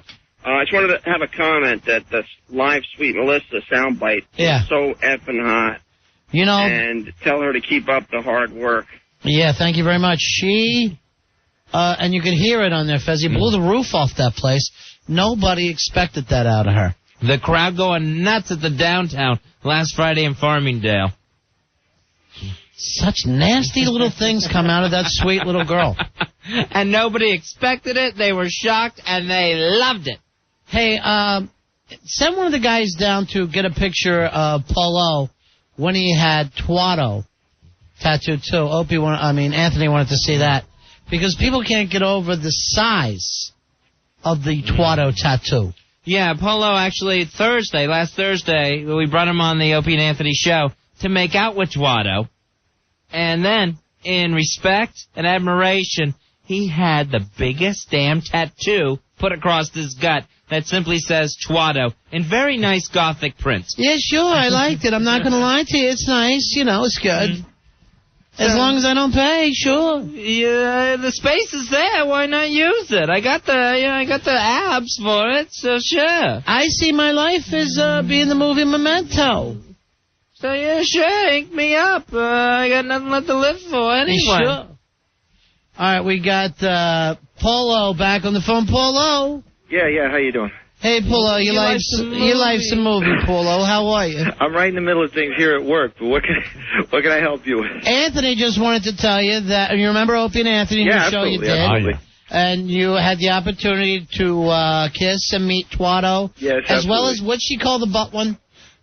It was just Twatto's friends around back. Yeah, Twatto's friends around back. Yeah. No real names. Not personal. Never met the neighbors. Right. They're the Pips. Yeah. Twatto's Gladys Knight, they're the Pips. Well, because of that, Anthony sat down and watched your first film, Caddyshack. Oh, thank you. And we are now showing him pictures of how big the Twatto tattoo actually came out to be. No. Yep. Please tell me that washes off. No. That is real. It's bigger than the Thug Life one that he has, which is equally as ridiculous, but at least smaller. And now, since it's above it, it looks like it says Twatto Thug Life. As if it's all together. Right. People would be scared, think it's a new gang thing. Right. You know? Yeah, it is. He's with the Twattos? No, the Compton Twattos? Like, run away. They wear puce as their colors. Now, after you watch Caddyshack, and now that you know when you're looking for him, can you believe how long Polo was in the movie? You know how disturbed I am and how sick I am? I actually got a little piece of respect for him. Sure. For being in one of my favorite movies. I'm looking going, my God, that's Polo. He's got the waiter tray, and he's in the scene where, what's his name? Is walking around, Ted Knight or Rodney Dangerfield? Rodney Dangerfield. Sorry, mental block. That scene is about 15 minutes long. Mental block by Sam Adams. And he never shuts up behind the stars. No. He's back there where he's going, who dance to the living dead? Right. And there's Polo in the background. Polo's going, hi, how are you? I'm here to get you food. Hi. And if you actually watch that background scene, everyone at the table is doing background talking, and so is Polo. Yeah. So if you were actually at that table, everyone would be speaking at once. You wouldn't hear anything. Polo, I just want to ask you, though, from the look of how you looked back then, did you eat the entire cast of Caddyshack? And that's why you look the way you do now? I was very thin, and I looked at that. You were very tall. You had a full head of hair. I'm still tall. Well, don't take that from me. I've got that going for me. I haven't lost my height. I gained weight. Yes. There was, it wasn't proportional from one side. The tallness is still there. And you were even doing stunt work when the caddies knocked you into the pool. Oh, my God. That was perfect. Yes. I felt like a waiter was being knocked into a pool. Now, how did you get that scene, Polo? Well, actually, I did confer with the director at that point. And who's the director that you conferred with? He was doing the sinker position. Yeah. And, who's the director of that film? Harold Ramis. Harold Ramis. Look at him throwing the names now. Doug Kenny, the guy who Chevy Chase threw off the cliff and died. They were sitting there, huddled, just not able to come up with something for that scene, and I came over and offered my service. And said, I'll jump into the pool. I will be... No, it wasn't a jump. It was more of a stunt. It was like... silly me. Okay, I'm talking to a pro. I don't know. Did you get extra money for that, Polo? No, but I did get the respect. Sure. Well, yeah, and that's faded away to nothing. We've worked with Polo for so long, and a lot of times we have trouble getting him to do exactly what we want. Right. And I'm amazed in the water ballet scene that you were able to follow direction and work as part of a group. That's true. And it's very easy to spot me in the water ballet. Oh, sure. Because, of course, I'm the only one clothed. Right. Oh, there you go. You got all the clothes on because everyone else is in their swim trunks. Now, when I brought Polo down the hall to make out with Twato on your show, Anthony, I'm going, look, these guys, and I'm yelling at them before we even get here. Yeah. I go, these guys are our buddies. They've always taken care of us. I don't want your crap. I want you to hit your knees and start making out with Twato. Right. They'll lose it. And he looks at me and goes, what I really want to do is movie reviews. That's, I don't mind the extracurricular stuff if there's some reviewing. That's what I'm heading for. Let's not forget the true purpose of this, and that's to review film. All right, now, a caller has brought something up. I'm not even going to go to it, but you can explain to him. He also believes during that time, an idea was stolen from Polo. Uh-oh. The film Ghostbusters originated in his head. Is that true, Paul? Yes. I don't want to make too big a deal out of this. Sure. Well, don't. He slipped Dan Aykroyd a similar script. He was working Next on thing you know, on Dr. Detroit. Right. And the next thing I know, a couple of years later, major elements of my script will work. Major elements of the script. All right, what were some of the elements? A big Twato tattoo on the belly? It was in New York. a waiter gets thrown into a pool. A ghost. What was in your script? Well, I'm just trying to say what happened was one of the other actors in the film, he was bugging me about the two Yortuk brothers from Saturday Night Live that just make a great script. So, all right, now who was one of the actors that was doing this? One of the other people from the Caddyshack. All right, somebody that we would know? No, another one of your extras. The kid who played Spaulding? He was another water ballet guy. All right, so part of the ballet, part of the chorus, the water chorus. He lives in New Jersey now. The thing is that he was bugging me to write a script, so I came up with a script where these two wild and crazy guys were from Transylvania, and a bunch of creatures followed them over. When they moved, they became supers in a big building, and there was a big supernatural thing in a co-op. That sounds like it. That's, something. That's Ghostbusters. I thought he was describing Ghostbusters. Yeah. The supernatural co-op. It's a co-op, supernatural. Now, did you show them that you had already had a script in crayon and lamb's blood? You see, this is why I'm so worried about my new script, is because I'm... hush. Yeah. While he was here, he pitched New Line downstairs. Oh, we went to New Line. Yeah. And he said, give me $40,000 now, and I'll tell you my idea. I just want to know that there's a commitment. And didn't get a check. I can't believe the fools at New Line. Was he there shirtless with the big Twato tattoo? Because New Line likes people like that. First of all, if you like Ghostbusters, I have more. I just thought since they were your neighbors, it would be a good people to talk to. Well, of course. You got some set of balls. Also, before he comes down the hall with you, I hear him because he's from Dykeman, Upper Manhattan is where he grew up. He's on the phone with one of his boyhood pals' moms. So, Polo looks like he's 80. I don't know how old. And he's like... How old is Polo, by the way? You're 50 plus, right, Polo? Well, yeah, we were going to... No, I'm not 50 plus. I'm a very low. I'm talking your pants size. But seriously, so he's on, so he knows, and I'm saying don't let me down. Right. So he's using my phone. He's like, hi, Mrs. Brown. Yeah, Polo here. I'm going to be on the radio in a few minutes. You're 102.7 WNEW. Somebody whose house he used to play at. I'm like, don't tell her. Don't do this to yourself. She's dead next to her radio right now. No, that woman was 80. She was not. There was very little likelihood she would tune the channel. And then fortunately, Polo here. How are you? We came up with flare chops, a way to tame the beast. Oh my God.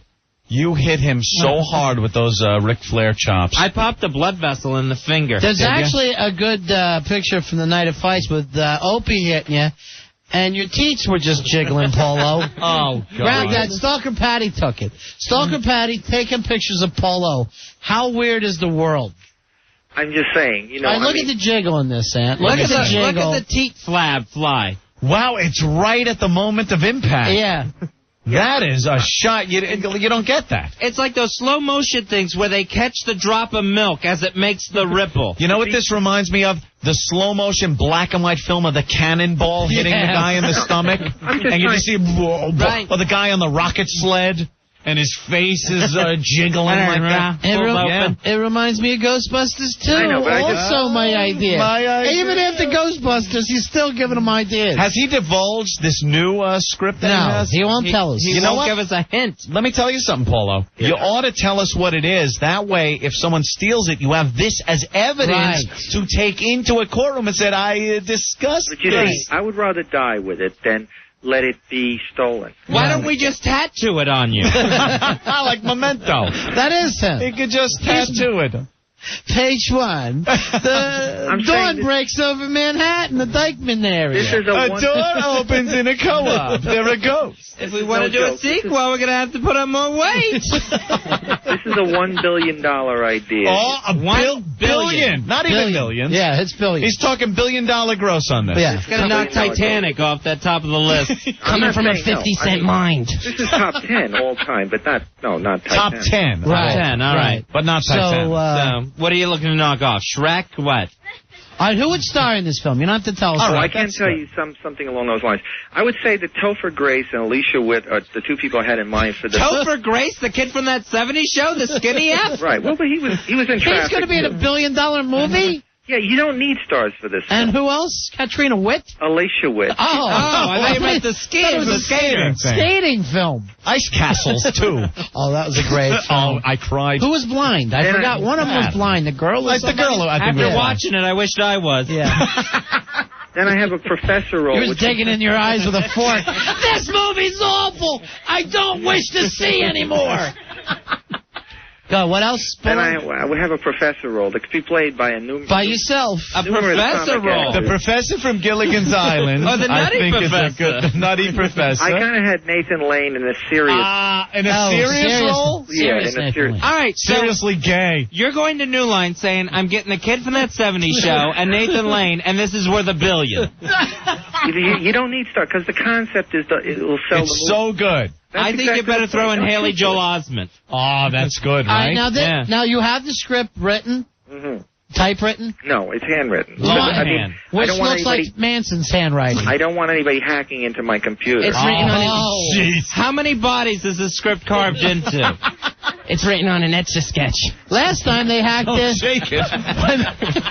When he wrote Ghostbusters, they hacked into his typewriter. How? I take this very serious. I mean, we all are. I know that they can do those war games things with the computer. Sure, you wrote that. You wrote that in 83? You might as well go ahead and write this on Charmin. So that's when a young Ali Sheedy stunned the world with I even have war games. Little diagrams. A little diaphragm. Diagrams. And, you've storyboarded this already? Is it storyboarded? All right. Well, it's just about a done deal, then. All right, Polo, let me type this into the computer. Tell me all about it. Shall we play a game? I don't think they're going to hack into this one, Polo. Shall we play a game? Hello, Joshua. Honestly, I mean, you know these guys. Tic-tac-toe. They'll hack into anything. They'll hack into the Pentagon. Do you think they're going to have a problem with my computer? No. You think my computer? I can't stop. I can't put up a firewall. And Polo, you're right. There's not a safe script at the Pentagon. They're looking for terrorists. They're doing all... I mean, the Pentagon pretty busy right now. Right. But there's a whole division dedicated to hacking into his computer. His computer, he's got a speak and spell that he's tied to his TV set. I think the people... And he says that's a computer. The cow goes... Moo. I think Mine. I think the people in the Pentagon have some other things on their mind, but I'm just saying the hackers... Let's get Polo's script. The hackers... No, I'm serious. It could be a problem. But the thing is... You're in trouble, program. Make it easy on yourself. Who's your user? You know, because you have... That's Tron. Pretty ominous. That's Tron. Oh, Tron. Yeah. This is an old instant replay. Yes. we got this at a flea market. It's cutting edge at the time. We got it from Uni 1. I built that. Pete Johnson. I'm just saying. Put Pete Johnson in your film. What? That's the professor. I had to go all the way from Walnut Grove to Sleepy Eye to get the pods. Thank God I didn't need the transistor from Mankato. All right, Polo, what's this about? What's this cannot film? talk What's about the name? What's the name of it, at least?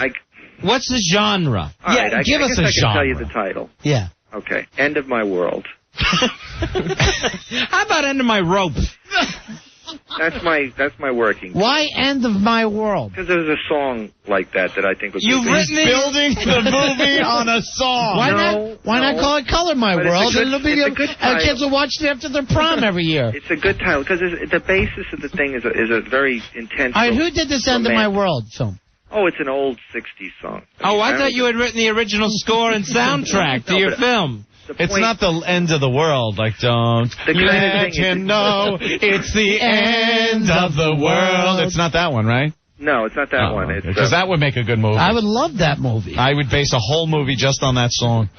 The point is, it kind of ties together a cataclysmic type of, We're getting some world-ending event. An Armageddon? And a tremendous romance type thing. So there'll never be an End of My World 2. No. Pretty much ending. No, as a matter of fact, this movie Let's leave the door open for sequel, big man. On $1 billion idea. Yeah, how do you go from $1 billion idea to no sequel? No, absolutely not. Quite the opposite. As a matter of fact, this is tailor-made for sequels. It's played backwards, so it's a prequel, really. No, A prequel. Yeah. No, there's no. All right, who wrote End of My World? We're still trying to find I have it. no idea. End of the Phantom Menace is the first prequel. You don't know who wrote the song that you something based like your a idea on? Skeeter or something. I don't know. Who? A Skeeter or a Skeeter. It's a woman, and I can't remember who wrote it. It's just a one-hit wonder back from the 60s. I would think he would have researched the song he's basing his did at movie one title point, on. but I'm pretty sure no one named Skeeter had a hit song outside of Tennessee. No. It was a big 60s song, but the thing is it just ties together the intense romantic, over-the-top romantic thing. So it's two people Nathan Lane falling in love. Nathan Lane falls in love with the kids from that 70s show. That's not unrealistic. That's your romantic interest? No, he's the father figure. Professor. Father figure. Father figure, how are you? Why didn't you call it that? I will be your father figure. I'll be your father figure if you need one. Yeah, sure. That's Paulo just a working. Dykeman. Paulo, is this it? That's a working title. That's great. It starts with an earth. Yes. All is this. The year 2010. The world as we know it is coming to an end. It's way in the future. We're wearing Mylar suits and in flying cars. What happens when Nathan Lane's the only man left alive? Whoops. I'm a waiter being knocked into the pool. I actually a future pool. I'm not actually going $1 billion pratfall. I'm not going with Nathan Lane. I'm going with the guy from It's the end of the world, and going with nobody. It's the end of the world, and I'm getting an Oscar for it. And that's the problem. What's the problem, Polo? You know, you have to duplicate, like, the asteroid movies and the duplicate volcano movies. So this all takes place on an asteroid. And the duplicate... There's a volcano on the asteroid that's about to erupt. Yeah. I don't want that kind of a situation. All right, Polo's wife is about to crash into the earth. That's what means The day your brain stood still. Big Cav, your arch nemesis is here, Polo. Oh, God. Okay. Good. Shut up. I'm almost overwhelmed now. Now you've had it. Now he's had all his kid stands and he can't stand no more. Have we found the Skeeter Davis hit that no one can remember from the 60s? Everyone knows every song from the 60s. It's the end of my world. That's the one we were That's the one we were singing. Why would you want to do that? I just think, look, I'm just saying that in my mind, it conveyed, a kind of over-the-top kind of... What? Do you want to go that far over the top, Polo? No, I'm just saying that in kind of intensity that, to a certain degree that Titanic had. So Titanic too. So there's an air pocket, and he's alive. The Earth capsizes and sinks. In your film, does the 70s kid sketch Nathan Lane nude? Again, I would prefer Nathan Polo here. We're about to start. Nathan Lane's wearing the heart of the ocean. I would prefer going with the Perfect Strangers guy. The guy from that sitcom. Balky? No, the other guy. The other guy? Larry Appleton? Who's done anything with him? I'll do it. Thank you, Joe Boo. Wow, Joe Boo. All right, Larry Appleton, in this scene, I want you to come in and say to Nathan Lane, it just sounds insane. It's a love boat at best. It's So it's the Love Boat sing. It's an iceberg. I want to put a beard on him. You know, On who? On the professor guy. And then F him? On Nathan Lane. On Nathan Lane or the other guy from Perfect Strangers. Because everyone knows you can't be smart without a beard. In the future, everyone is Amish. Perfect Strangers? Paulo, how were you passed over for the Tor Johnson role in Ed Wood? How did that slip away from you, you freak? Shut up, you know nothing. Oh, jeez, he's mean, Big Kev. He's mean, Big Kev. Oh. Wait a minute, Night of Fights 2, Big Kev. Do you want him? Please. Night of Fights. That's my please. Yeah, that's me too. So anyway, thanks for your interest, guys. Thanks for your interest. Thanks for letting me pitch.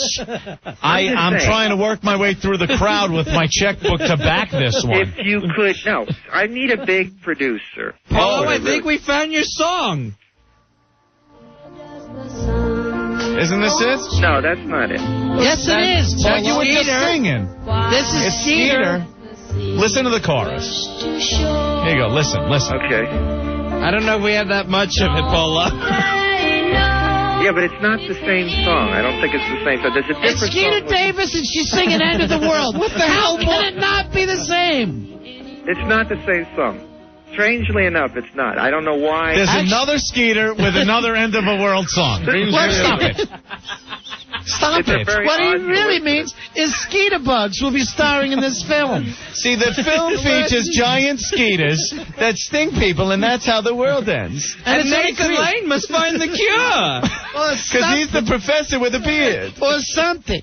He actually wrote or something. Or something. The mosquito lands in his beard, and he itches. And then some big gushy kind of gunky thing comes along. That's where the 70s show lad comes in and helps out the professor. That's perfect. Print it. See, the young 70s show kid has no hair on his body, so the skeeter does not get trapped in the hair like the beard. How did you storyboard all this, Paulo? Paulo, this is your song. Love it. Strangely enough. No, it is. This is the song. No, that you based $1 billion idea on. Mr. Raoul, Larry Appleton on line 9. Hurry, he's only got 1/4. Again, it could be a lot of comic actors. But Paulo, just know that this is your theme. We found it. The name of the song is End of the World. I'll look up the correct song. Don't deny it. This is it. It's the end of my world. This is it. Yes, Skeeter, this is it. He's singing the goddamn song. Will you perform it at the Oscars? I mean, we could get Britney Spears to do it. Do you have to direct this, Paulo? How about it opens up just a close-up of your belly where it just says Twatto, and then we start rolling the credits. We're tattooing the credits on you. This has been a Twatto production. Twatto Productions. No, you gotta understand. Twatto Films, Inc. I would do Twatto Productions and stuff, but I have a lot of other...